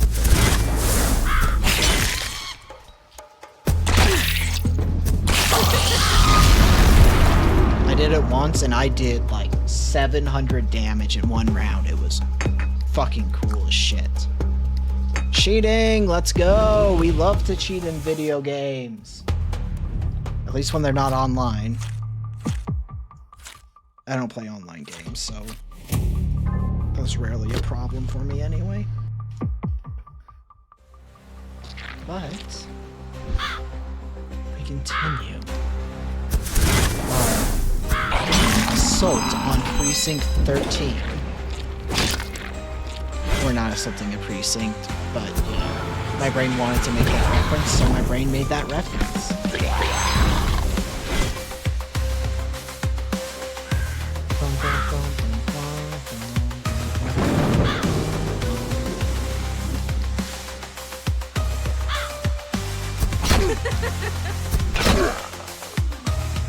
Let's take less damage.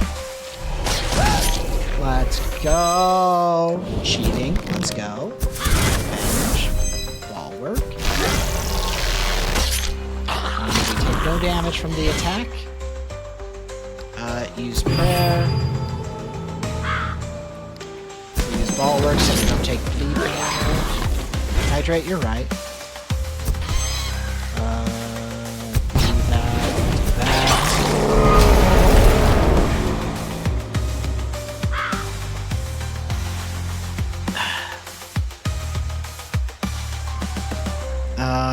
Fuck. That's a good card, but I don't think it's worth, or a good consumable, but it's not worth, keeping. Okay, so storehouse, don't really need the storehouse. We haven't needed wood, like, at all in the base. What we need is the spheres, which requires us to kill Cthulhu, or fight Cthulhu. We don't have to kill Cthulhu, we just have to fight Cthulhu. Okay, we know the outcome for all of these. So, we can't really do consumables.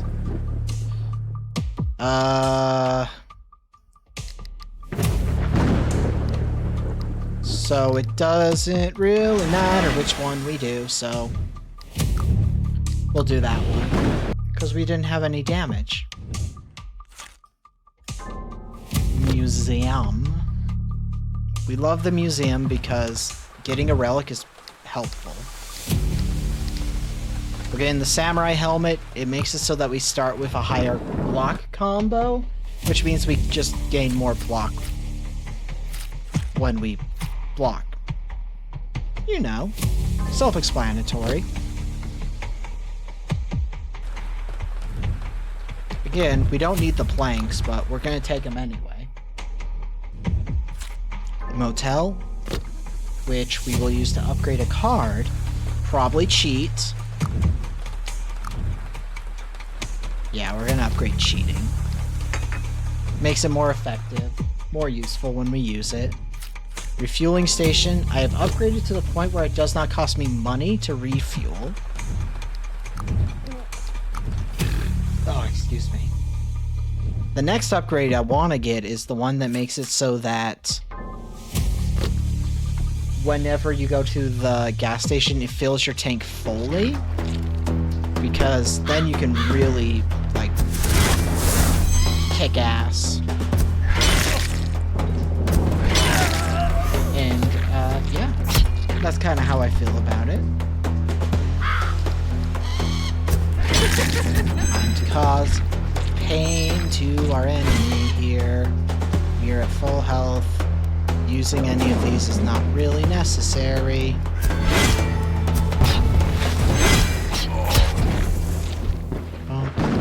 Cheating. Let's go! Oh, what the? At the beginning of each battle, apply Parasite to a random enemy. It deals 3 damage at the end of your turn. Okay. I think it's better than this. I think this will help us more than this will. So let's get that. Let's grab Sharp Knife. A sharp knife to cut away the flesh. And we'll take on the elite foe. We then get the museum, which is why we're taking on the elite foe. Also, we're actually at really good health, so it's fine. But the Parasite will deal 3 damage every round to them, which will help drastically. Use prayer. We got evasion. Okay. Hopefully it triggers at least once for the attacks that hit us. It did not, though.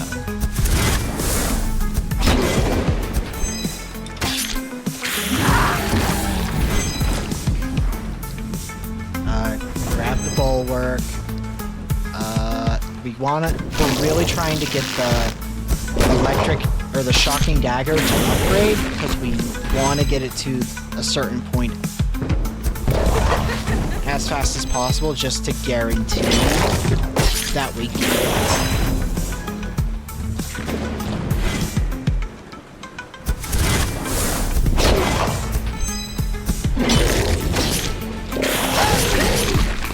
We're taking some notable damage.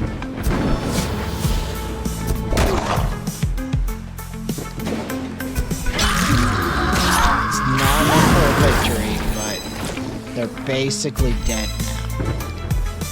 Let's get some experience first. Extra navigation. At the beginning of the turn, apply vulnerable to all enemies, but it's only 25% chance. We're gonna grab the map. Okay, we love that. Not enough consumable slots, that's right. I should have used consumables during that fight. Let's grab Symbol of the Cult so we can apply weakness. We're gonna make our daggers give us Bloodlust, because Bloodlust is actually very powerful. And it's better than this tiny little bit of extra damage we get for the cards. Because we also get cards that are based purely on how much Bloodlust you have. And we want those as well. Okay, what relic do we got? Wood. Extra option when choosing a new card. Okay, we're gonna grab the firewood because if we get the other 2 in the set, then we get a really good item. We'll just do this scuffle because we're gonna fight the boss afterwards. But yeah. Dun, dun. Fire poker, because fire. Fire! Also, it gives me a little guy to help me fight, which is helpful. Because it means they're not attacking me. Oh, I should use the cross so I can regen some health over this fight.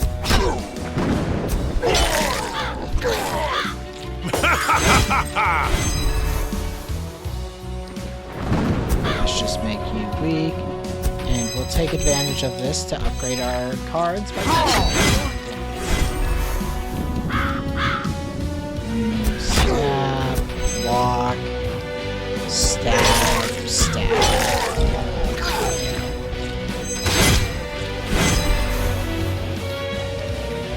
Rare to get experience.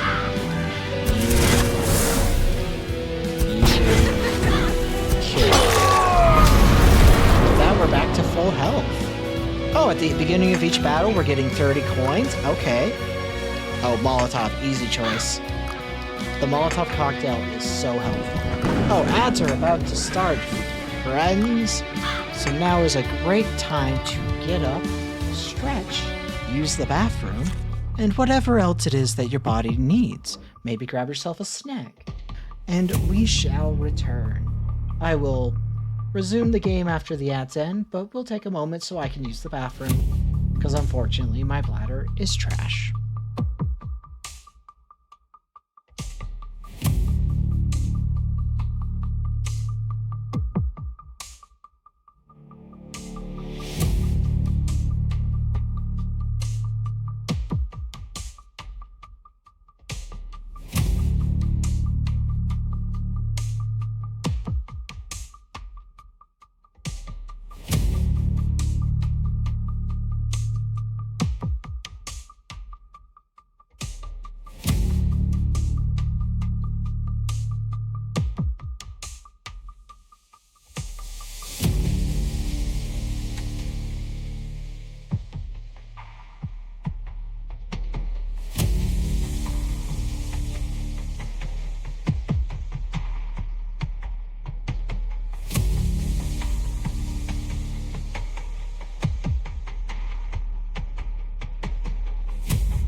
Returned.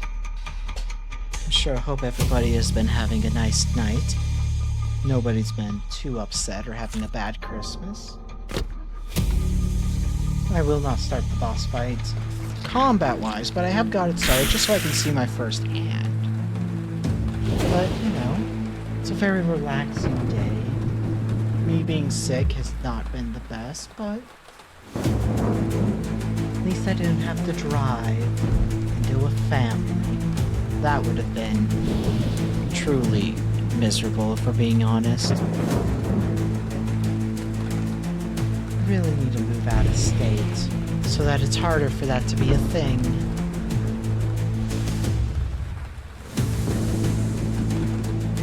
Dun dun dun dun dun dun dun dun dun.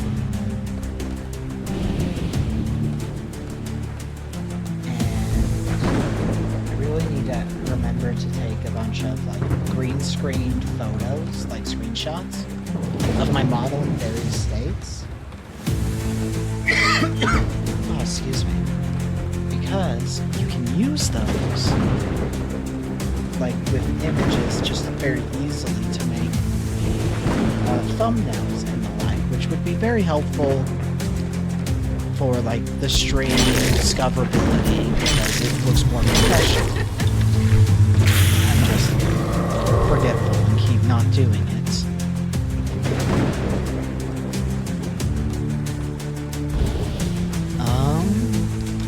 We're not taking any damage, so we're gonna exclusively deal damage this way.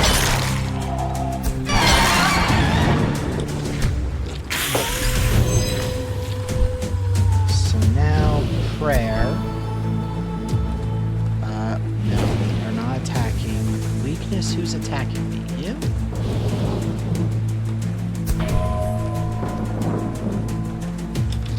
So we can use so we take less damage. Anger, let's go. We love anger. It's very helpful.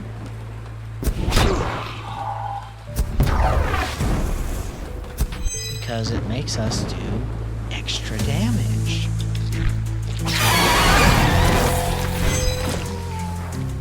Apply weakness. Not the best play, but... Oh, Fearless. That's a great play, actually. Because that means we're not going to take any more sanity damage this fight.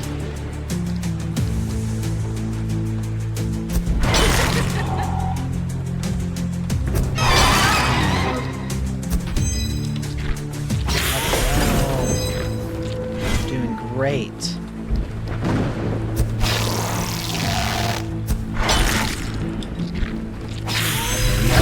Damage though. Molotov, okay. Well, at this point, we have guaranteed this one dies. And now, we just start stabbing and doing damage to the boss. Okay, what do we got? Weakness, who's attacking me? You. Rip Bozo.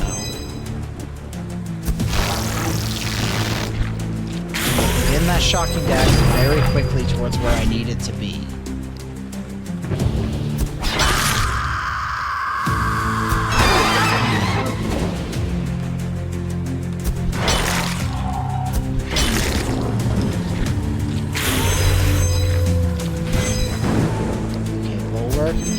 That guard for free, because it's been cheaped.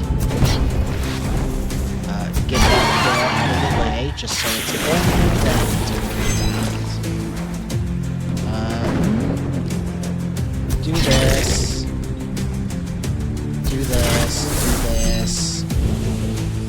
Let's get more experience on the weakness.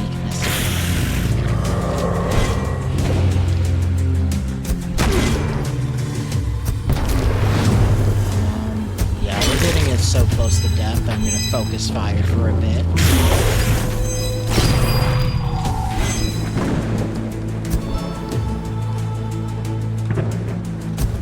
Especially when it is about to guard itself. Okay. Now we start to fuck things up.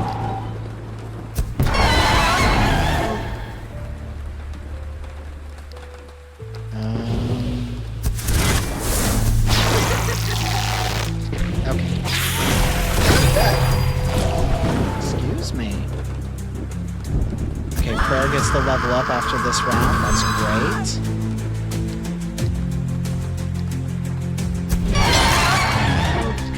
No ally. Oh, he just brought in allies. That's... Okay, victory is ours. Our anger got so high that we, Oh, fuck. Okay. So... this is one part of our goal. This allows us to get energy, which is what we want.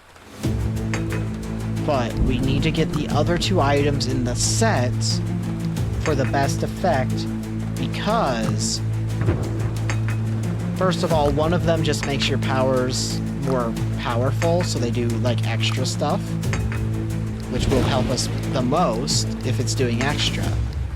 But it also, if you get the other one, it forms a unique item that makes it so you sometimes don't spend your, like, mana, essentially, when you use an ability. Which allows you to stack quite a lot. I guess we're going to the motel, heal up to full. We're going to take on elite fights. We're going to try and get the needed artifacts. We also need to hit the asylum that's at the bottom of that deck.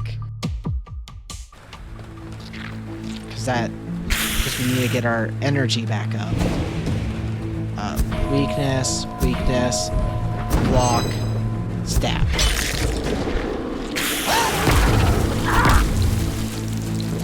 Prayer, because it does lead to us getting pretty... Okay, we got vampirism. Vampirism's good, because we heal a certain amount of damage per attack. 4%, okay. Use cheating, because cheating's great in this game. Especially when you get lucky and it's all one-cost cards. Because then you just have a bunch of cards in your deck that cost nothing to use. Again, we ought to try and upgrade that electric card as well. So, continuing our endless assault. Okay, we got...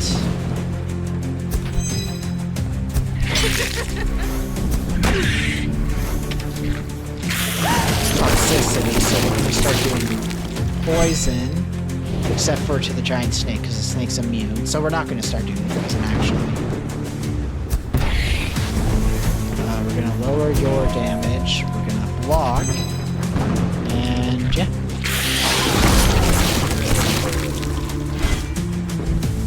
Perfect. Molotov is what I was hoping for. Forward, stab, stab.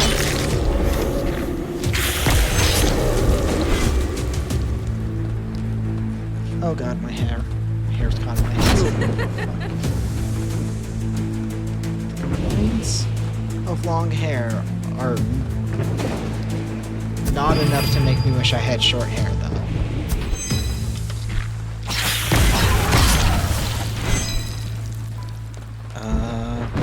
Electric dagger. Oh, we've entered frenzy. Great news for us, because that means that we are taking half damage and doing extra damage as well. So, stab. Use that so we can max it out.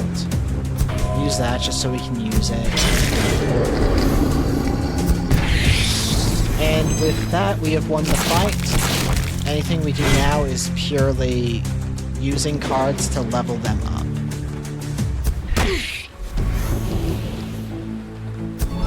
Because we want to naturally level up our cards. Because they'll die on their own and do no damage to us when they do.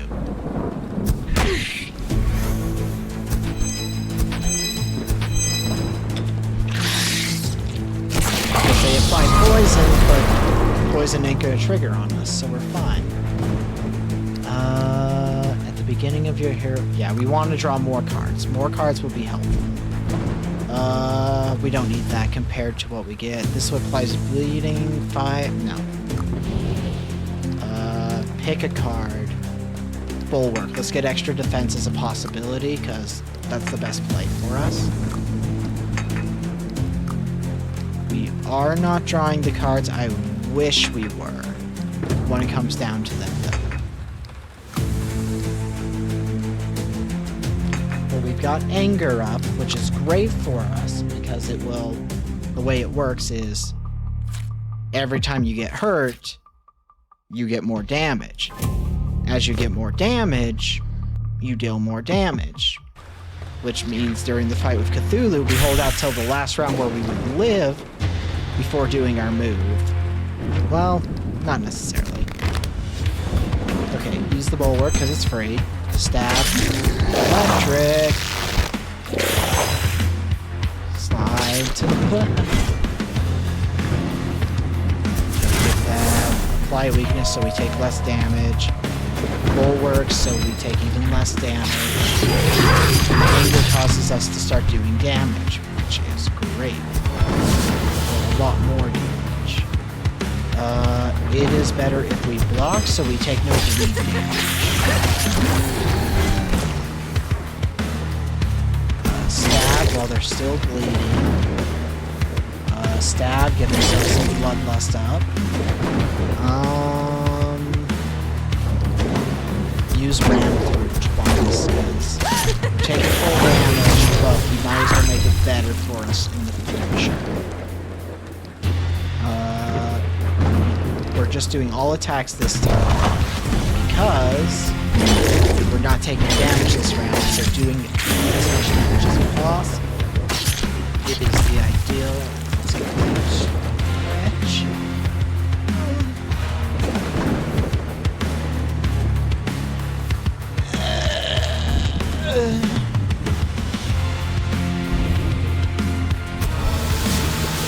Sickaloo dex went up, apply weakness, take less damage. 6. If we do this, we take no damage. We take 1 damage. Didn't realize he was going to apply vulnerable to us. Get burning going on this guy. Frenzy, perfect.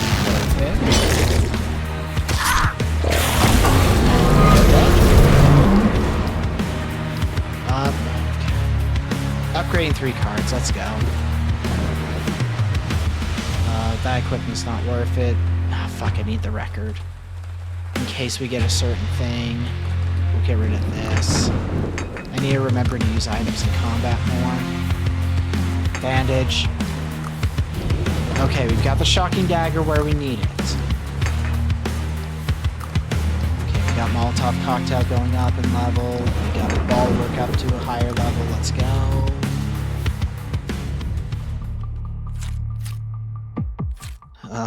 Okay, we can get a museum if we go down that path. We have a refueling station, so, I think we go down this path for the asylum, and then we have to go get that refueling station as an option. Because 3 fuel... No, we can go asylum, museum, then motel down this path.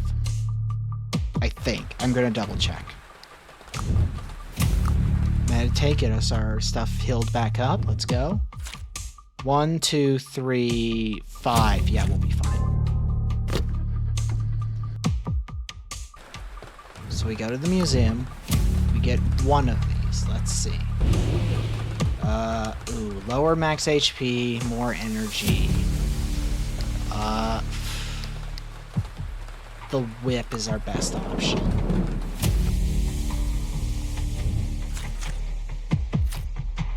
So now we go to the motel, we use it to heal, we get into a fight, probably a rough fight considering the tier of enemies we're dealing with.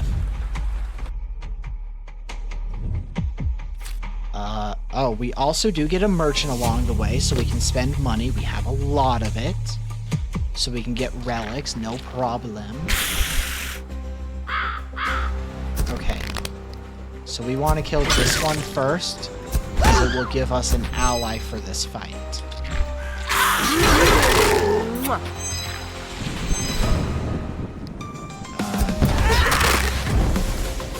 Use block. Block again. Fire means they are dead next round, so we are not going to focus on them. We're going to weaken both of these two and use prayer and hope for good things. Okay, shell. We only take 9 damage, that's good. 10 damage, sorry. Molotov, immediately get both of them burning. Excuse me. Stab. And stab.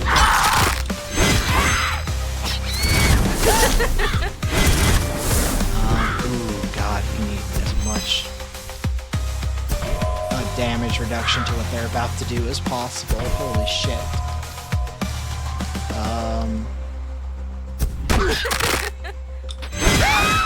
Okay.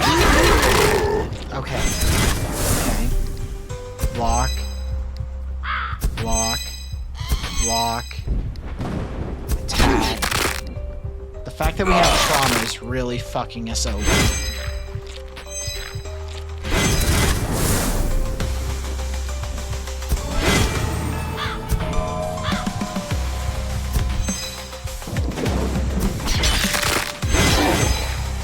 And having this spider is very helpful. Block. Block. Use you. have regen, which is giving us a little bit of health as we go, which is perfect for us. Apply weakness 3, do a bit of a punch, and let's do this in a trick shot. So, victory is ours. Not better than what we have, but it is a good item. We don't have many exhaust cards, so that's not as helpful as it seems. Let's go. We're getting a lot of block. We love to have block. Threat. I'd rather it stay a free card and just get more powerful than to get it to be an all-enemy card. Even though, objectively, an all-enemy card would be pretty helpful. Well. Look who's here. Rope for it. Ooh, that could help a lot, actually. Okay, we'll grab the travel deck, we'll grab the rope. At the beginning of each battle, that is recovering. As you wish. We have that extra thing, so, extra navigation will help us. Do you a lot, think I this think. will save you? Come Let's go. again. I If think you we're don't good. die. Because we oh, fuck. I almost fucked myself over because of refueling station. I didn't think about that. Luckily, we got one near the very top. We'll refuel, and then I saw that there were 2 museums, so this, instead of fucking us over, it got us an amazing set of luck. Because 2 museums means, or 1 museum, sorry, I was wrong.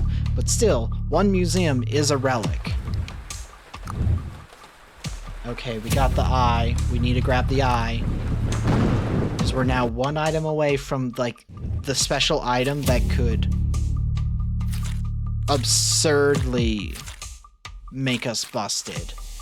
We're just going to take encounters for these next 2. Because they have a chance of doing us a lot of good. Okay, I know all of yours, so I know which one we take. We take the damage to get a relic. Okay?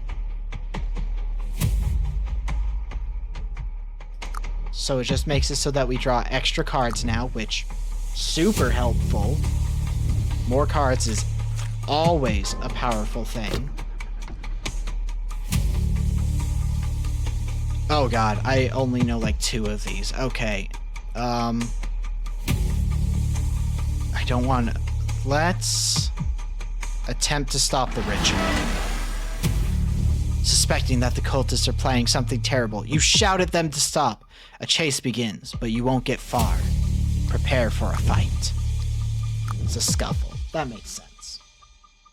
That makes sense. That's definitely scuffle. Cheating, because, again, cheating is busted as fuck. We take minimal damage. And then... you. We're just gonna get a fuck ton of block right now. So we take no damage, and we have a little bit of a buffer. Let's use... this... and which one of you is using these? One of you 2. Let's go with you. Oh, I should focus fire on that ones. They're the infected.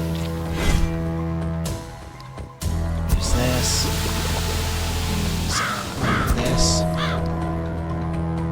And punch. Okay, we just got a lot stronger. Apply the Molotov. Use this.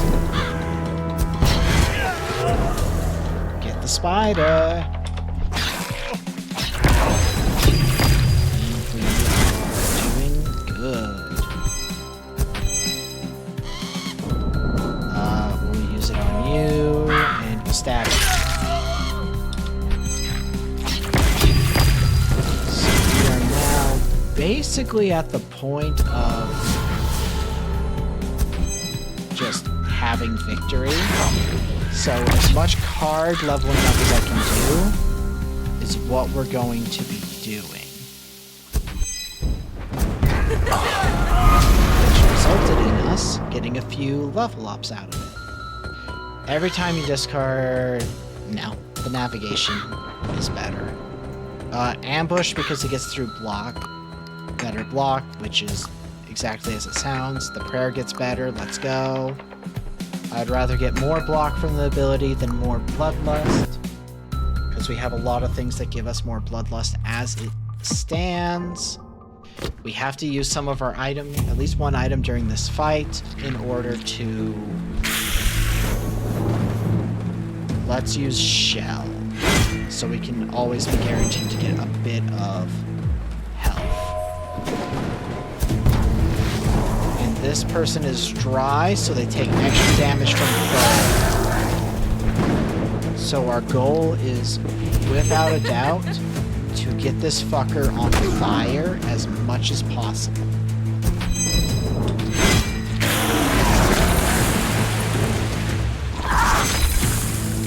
Cheating, let's go.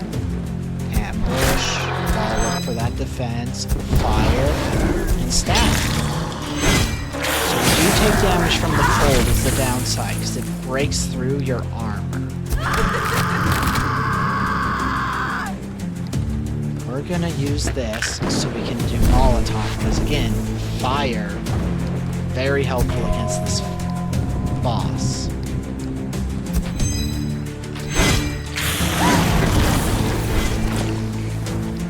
Poker, because it's fire, again. Use that, use this to weaken them further. Get more fire on them. Ambush because it's free and we want to be leveling up cards as much as possible. So unless we need cards to like save our ass, using our abilities to do damage is the best option. Ah, damn. I was hoping for regen so I could have more health. I should do this. That. Okay. Ambush. Threat. Bulwark. I'm gonna use the dagger because they're as good as dead.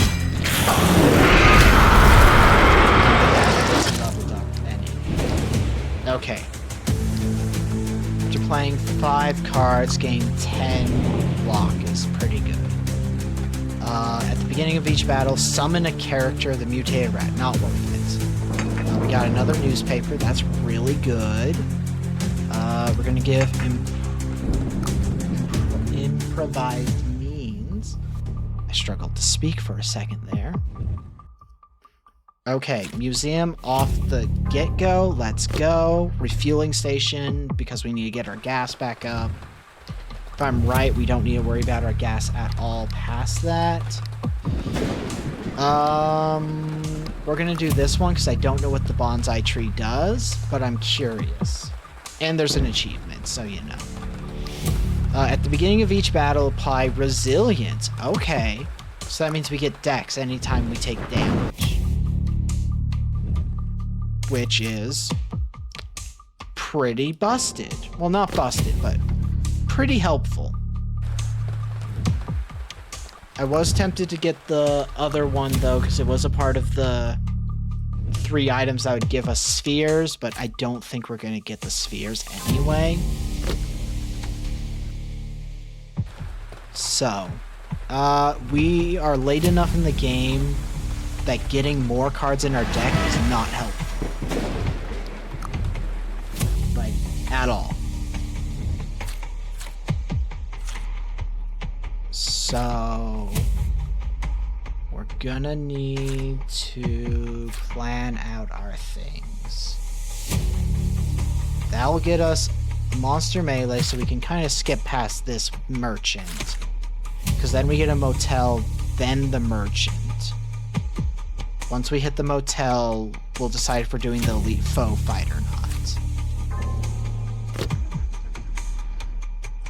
Because it'll depend on our health levels.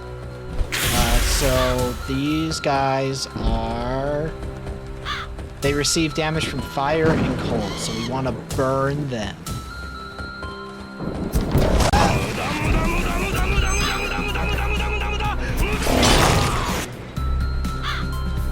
Let's use the newspaper. Get us that block. And if we drop a consumable, we just get it instead. Okay. Molotov, because it burns everybody. Use block because it takes some serious damage. Oh cool, these guys don't die the same way, so we don't get a benefit from the spider fella. Which is unfortunate.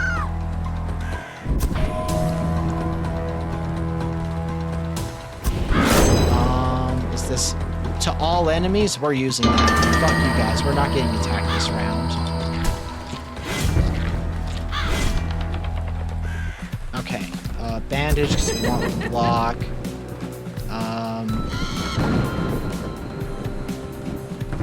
You will level up because we have used you now. So, oof.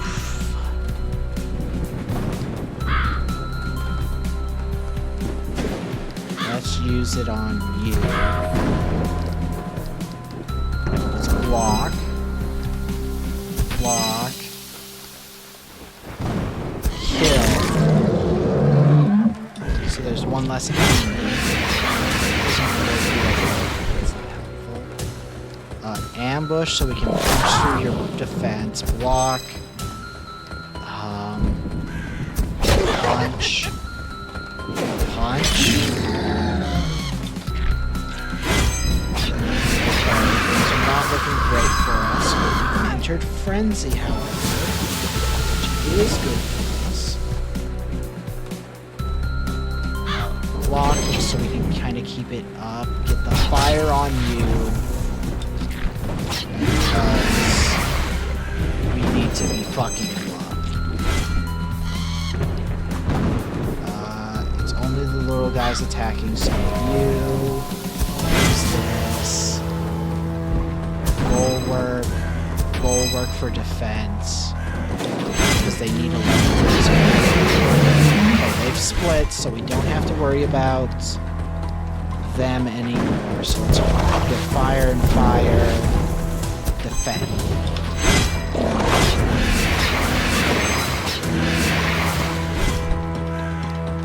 Then we're trying to level up cards still, so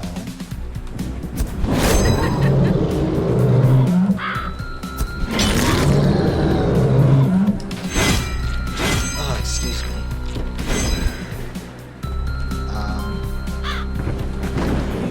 Use you.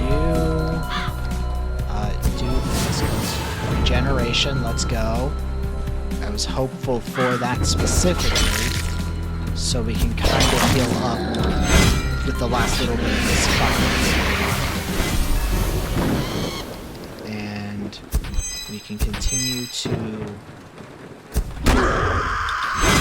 level up cards as well.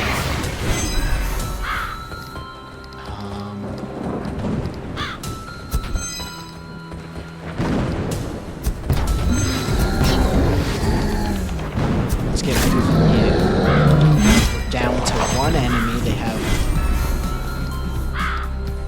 no real chance of survival at this point. Because they'll die in fire.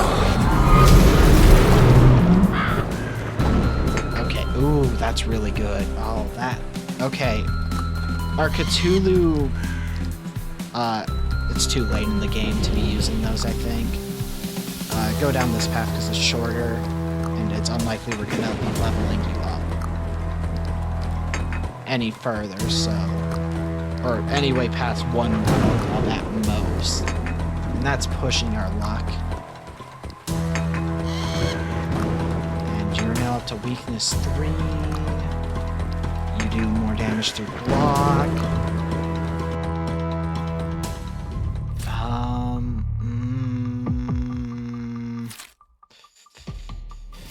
I think we can defeat the elite foe before using the motel. Okay. This is good. Of all the possibilities, this is a good one for us. Let's use Molotov because it'll level up. Cheating. Perfect. I'm glad we got that card. Bulwark. Fire. We have more than enough guards, so we're not getting hurt. Then use this. We use this because we have 0-cost cards. Let's grab this one because we'll get more experience by using it. Prayer, because if we get Vampirism or Regen, which we got Vampirism, that'll help us drastically. Let's just pile on that weakness, I guess.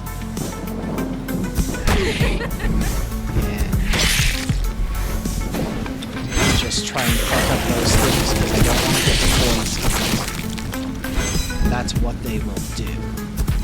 Use guards so we can not take any physical damage. Fuck that one up in fire.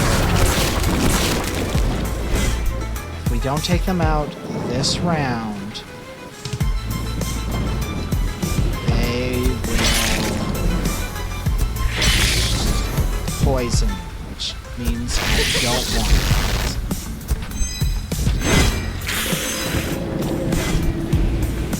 Okay. Let's use both of these blocks. Well, we get to use every card in our hand, actually, because I just know that our draw was weird. Getting Vampirism is great, also, because it means we'll probably end this fight at full health. Which, obviously, is really good. Oh, and we're not going to be taking any more sanity damage. Unlikely, at least. There is a chance we take more, but...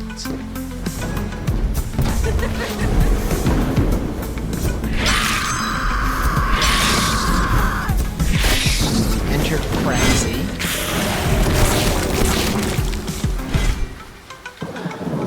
I keep hoping that I will draw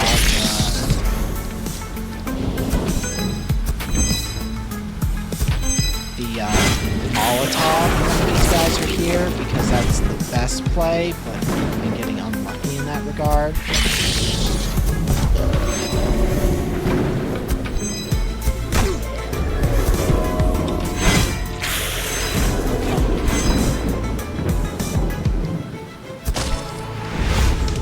We got some good cards. Let's keep using this one. Okay, we're not taking any physical damage this round, so... and we're able to... Okay, we're doing great, actually. Let's try and fucking up this round. Because I think we can kill you before... Yeah, we can kill you easily. Just by attacking you once. Which guarantees that we can take advantage of our remainder of rounds. Well, this round, to get any experience for cards that are not at max. Hi.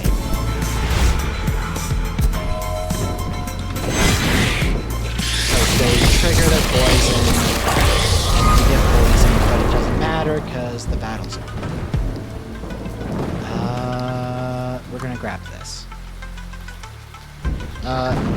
Each time the discard pile reshuffles, that doesn't happen enough for it to be worth it.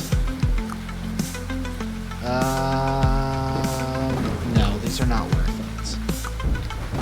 Molotov's getting better. We've got Bulwark up to a higher tier. And we've got better bandages. Okay.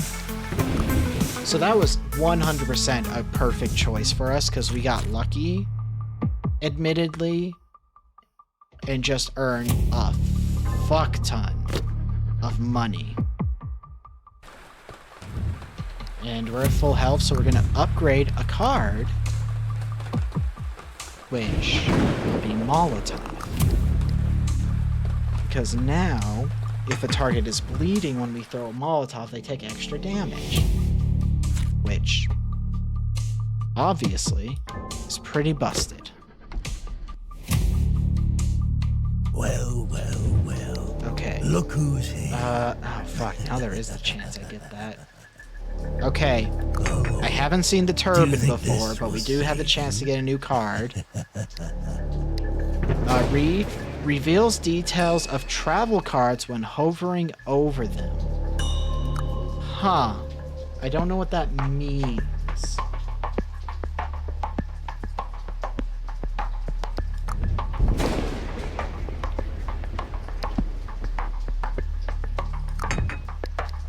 But As you wish. are any of these worth shifting out our current stuff?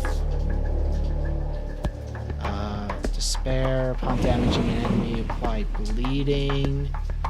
Current one is navigation, so yeah, let's sell you. Now we do bleed anytime we hit them with an attack. Come Continue. again, if you don't die. Traffic accident. Okay.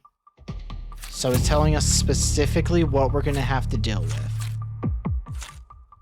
Okay, well, my next big worry is where is the next refilling station?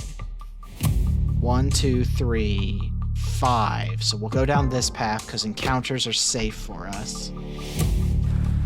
Okay, traffic accident. We know all of the outcomes, so we can just choose the best one. We don't have space for equipment. We're gonna get the smoking pipe relic, which just makes it so that new card options are more, which is fine. It's neither bad nor good. Oh god, where is a refueling station? We're getting kind of dangerous. Okay.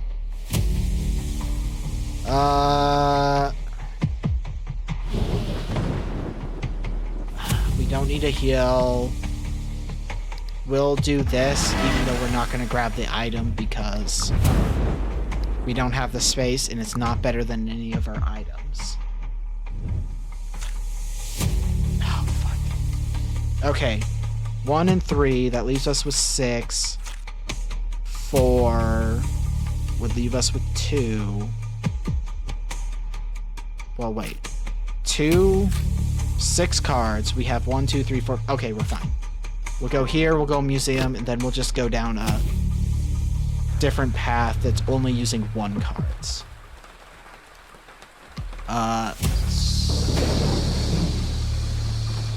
We'll take advantage, even though it is a little bit of a waste of money. Okay, hopefully we get lucky and can make the Crimson Pendant. No, we cannot. We have an extra consumable slot, though, so hopefully we get a good consumable.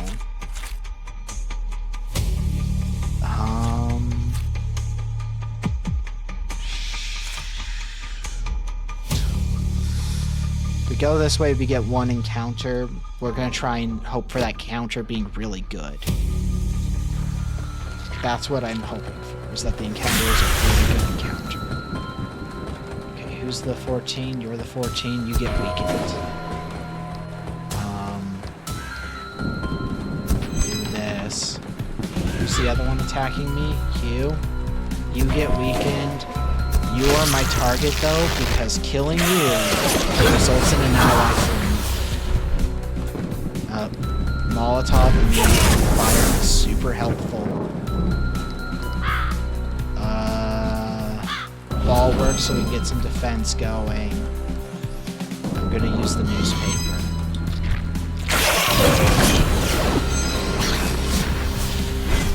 And we need to start killing these enemies fast.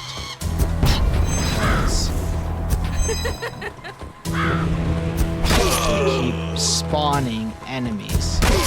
Ideally, we kill them really quickly so that we get our really good card option. Prayer, do us some good. Toxicity and regen, okay. We might come out of this fight with full HP.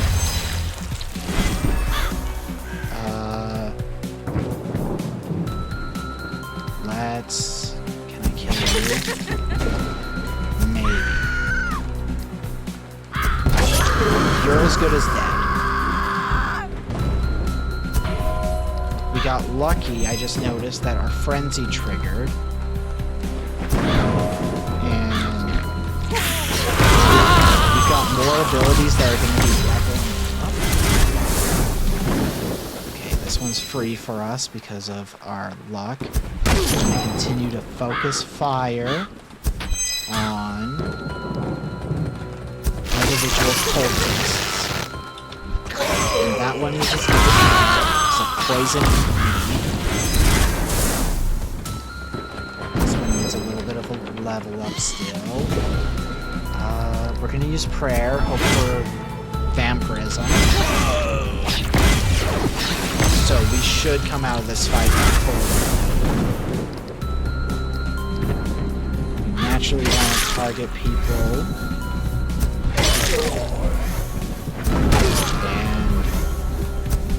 Okay, no more cultists, so no more spawning spiders.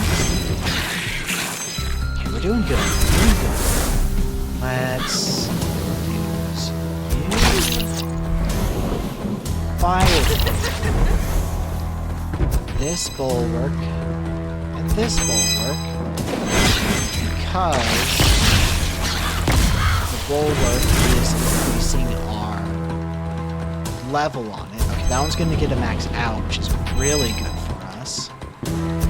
So we get one more level up on it. I don't think we're getting any more card level ups after this fight. At least ones that would matter, because we could probably get level up during the Cthulhu fight, but you don't get the benefits until after the fight anyway. Which, you know, not the most helpful.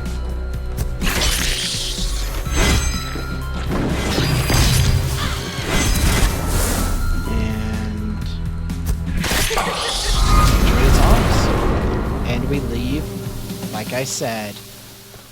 Oh. We're not going to the merchant too. I think we got one more merchant, but this is so much better for when we get to the fight. I'm okay with taking the items that are free. Apply weakness to targeted. We're gonna do this one, because that one's exhaust or spectral, and that's pretty bad for us.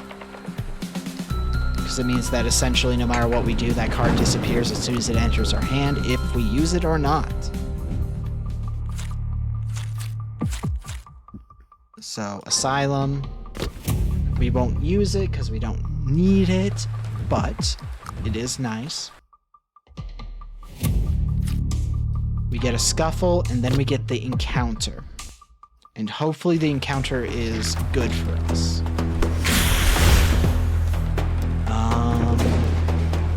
Use this immediately. Okay, we got Anger and a Mental Barrier. We can block some of the damage coming our way, not all of it. In fact, most of it we can't ignore. Cheating will help us a lot. Really could use like some good luck. Okay, we're taking no damage. And because of that, we're also... Hydrate, you're right. Oh, my drink's empty.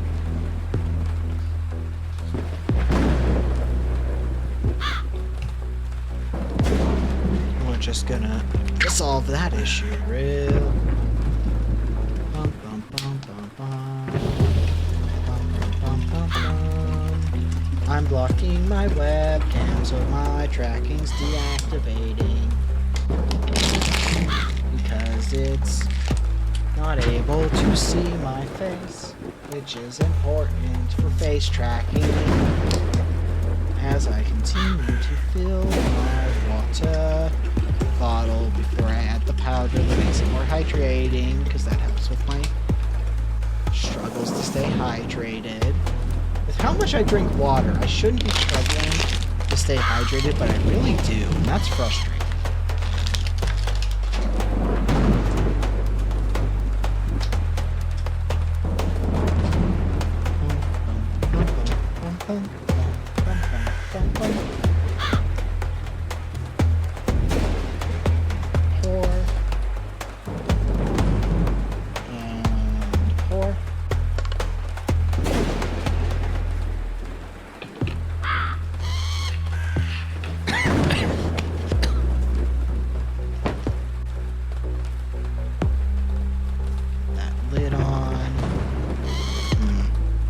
Strategy is use bulwark and kill the one lady because she causes status effects that are really bad for us. Then target the man who has been infected with the egg.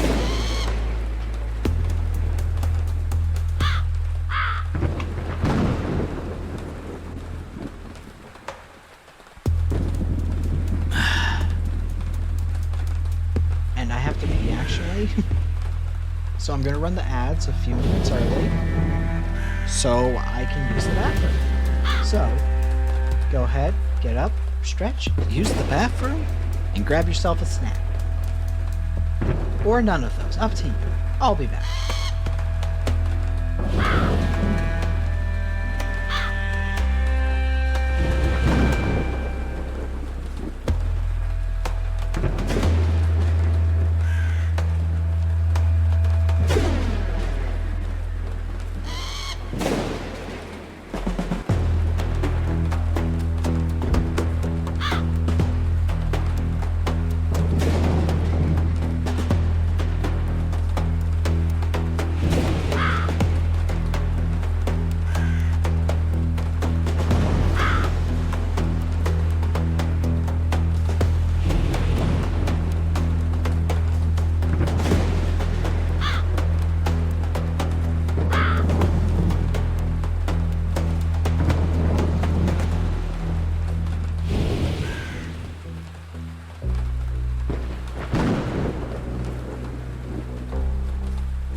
To murder those who oppose my reign. Not really. I just go a little crazy sometimes and like to play evil characters. Because I really like doing the evil seductress voice. It's really fun. It's part of the reason, if you pay attention to any of the Hex Club recordings or streams we've done, where most of the scenes that involve villains, if they are going to spend a lot of time on screen, they have that very evil allure to them. Speaking a little bit more of this cadence, taking pleasure in the details, the small insecurities of those who dare interact with me. For victory. is quite easy to obtain.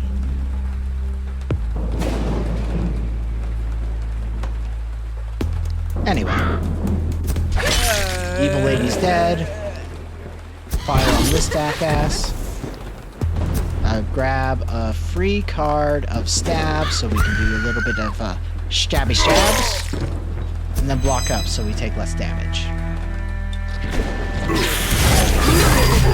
no getting out of that without damage. Oh, he's got trauma now? Fuck. Block. Block.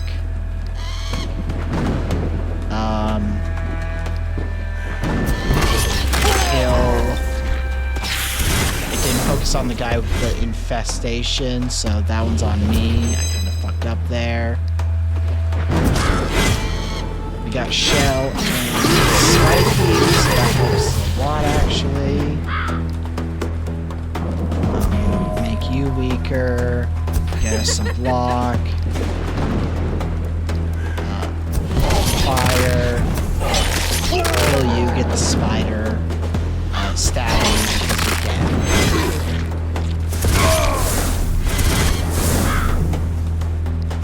Block. Great news for us. We get to upgrade that block. And we'll let the spider or the status effects kill this person, I think. If we can. We can't, but that's fine.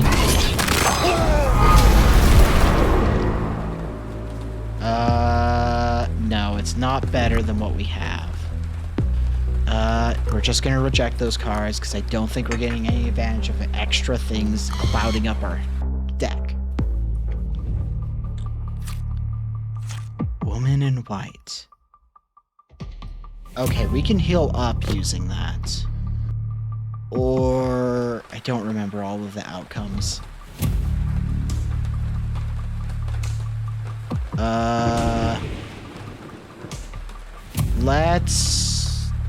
Let's just get the healing. I'm gonna play it safe. The other ones I'm curious what happens, but I need the healing. Well, we don't need the healing, but the healing will help.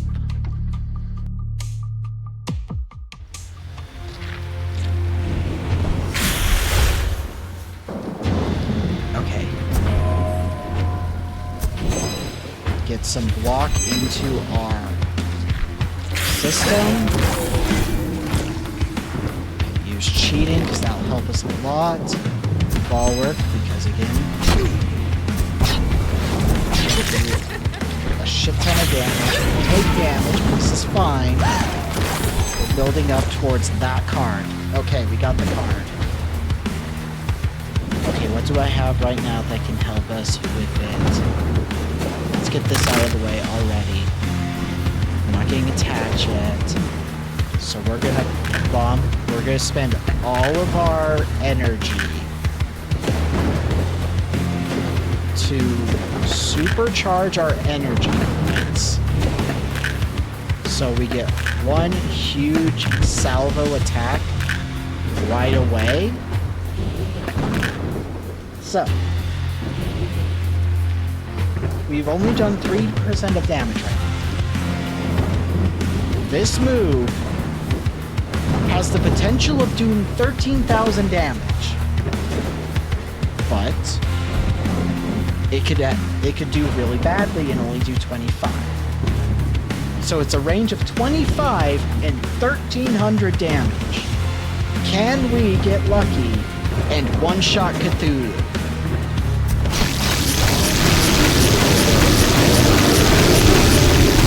Yes, we can!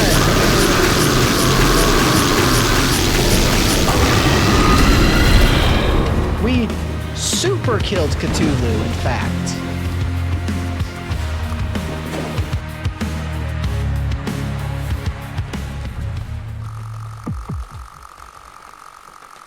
Although Dorothy Ferrari was able to overcome all obstacles in their path, complete their mission, they were unable to return to society. Somewhere on the return journey, they disappeared without a trace. Huh. The Innsmouth Museum. Never in my life have I been as wrong as when I underestimated the power of occult sciences. Carvot Ulnar. I'm as excited as I was in my freshman year at Harvard. I can master so much new knowledge. I and my scientists, my acolytes, still can't get used to this, are ready to perform the ancient ritual. A ritual that is supposed to close the cursed portal. The creatures will no longer be able to enter Earth. But without a sacrifice, the ritual may fail. My recruits, like hundreds of bees, are striking at Cthulhu. He no longer seems so invulnerable. It's costing us dearly, but I believe this might work. After analyzing the head's entire life, Lotus and I came to the conclusion that if they had cherished anything, it was the memories of his father. His journals must be the key to this. He drew information from them. He always kept them with him. These journals must be sacrificed and bury this dark knowledge forever. So, let's begin the ritual. Okay. What the? This is impossible. I won't let you ruin everything. You are all just my pawns. My plan is nearly complete. And it's not for you miserable fools to decide what must happen. The fate of the world is already sealed. And now, everything will end as it was meant to. Huh.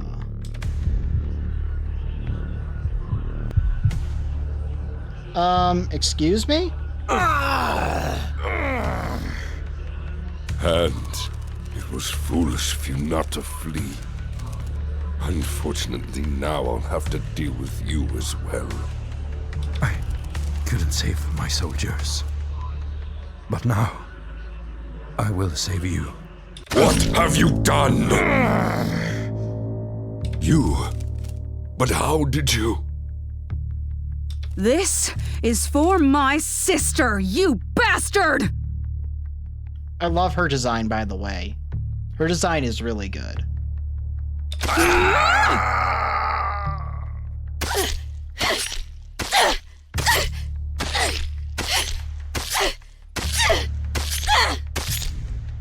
Several weeks later.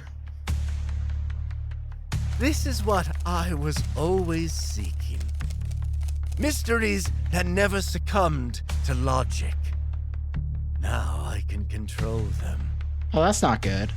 Dracul Natal!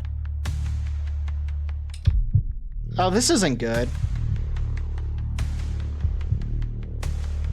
Congratulations, my friend. We tend to think our actions fade into the whirl of time, leaving no trace.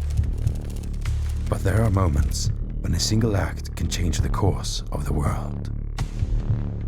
As if the entire universe had been waiting for it.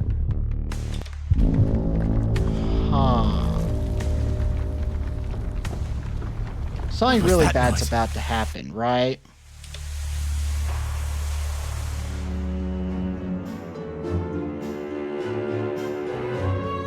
We won!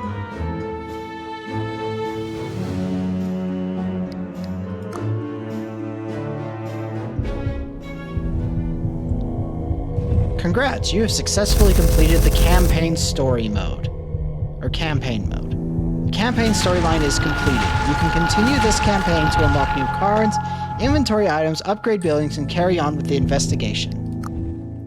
Photograph of a young woman. A photograph of a young and attractive woman, apparently from South America based on her appearance.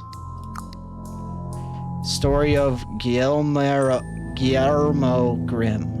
Guillermo Grimm was born and spent his entire life in Innsmouth, a city where from an early age he witnessed the harsh realities of life. The suffering on the streets of the hometown left a deep mark on his soul. and when he grew older, he decided to become a police officer. However, even in this profession, which was supposed to bring hope and order, Guillermo never felt any optimism or true joy. His life had always been difficult, and because of this, at a fairly young age, he began abusing alcohol. His earnings barely covered his necessary expenses, and his emotional pain sought refuge in the bottle. One day, he met a young woman, and this meeting was like a ray of light in his gloomy world. The romantic relationship that blossomed between them gave him hope for a better life. They lived together for several years, made plans for the future, and Guillermo, though cautiously, began to dream of something more than he had ever allowed himself to hope for. But one day, his beloved simply disappeared. At first, he thought she had left him without a word to avoid breaking his heart. His dependence on alcohol returned with double force, and depression engulfed him like a dark abyss.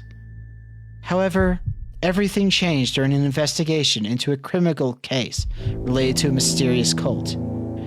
This cult was composed of creatures born from the union of humans and deep-sea beings. The scene of one of the ritual, Guillermo found the ring he had given his girlfriend shortly before her disappearance.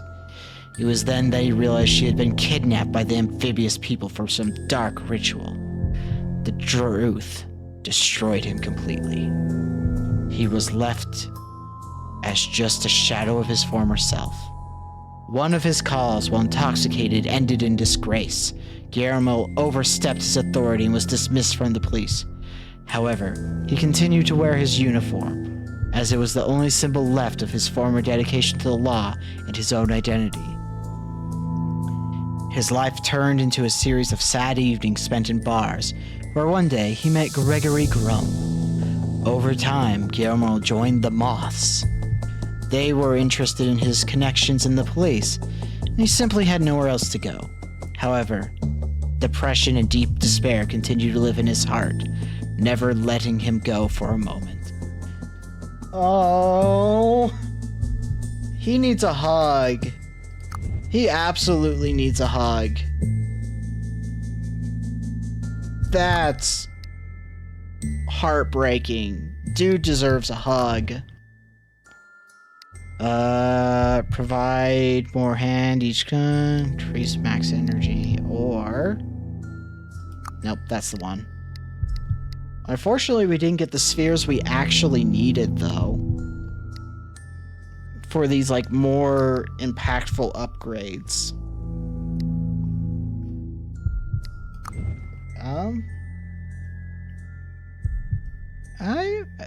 You know, I think we're gonna call this, actually, for the game. I will do a little bit more chatting. But, while I'm sick, I'm trying not to do my usual 4-hour intensive streams.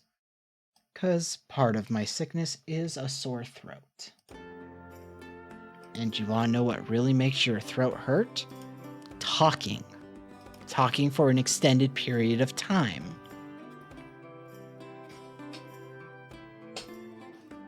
But, you know, I hope everybody's been having a good day, especially if you came here to escape the struggles or depression that comes with the holidays for a lot of people. I know that streaming on Christmas is pretty helpful for me because I don't like dealing with family and I get very anxious. So, I think I will actually just start the raid now. Did I spell that right? Yes, I did.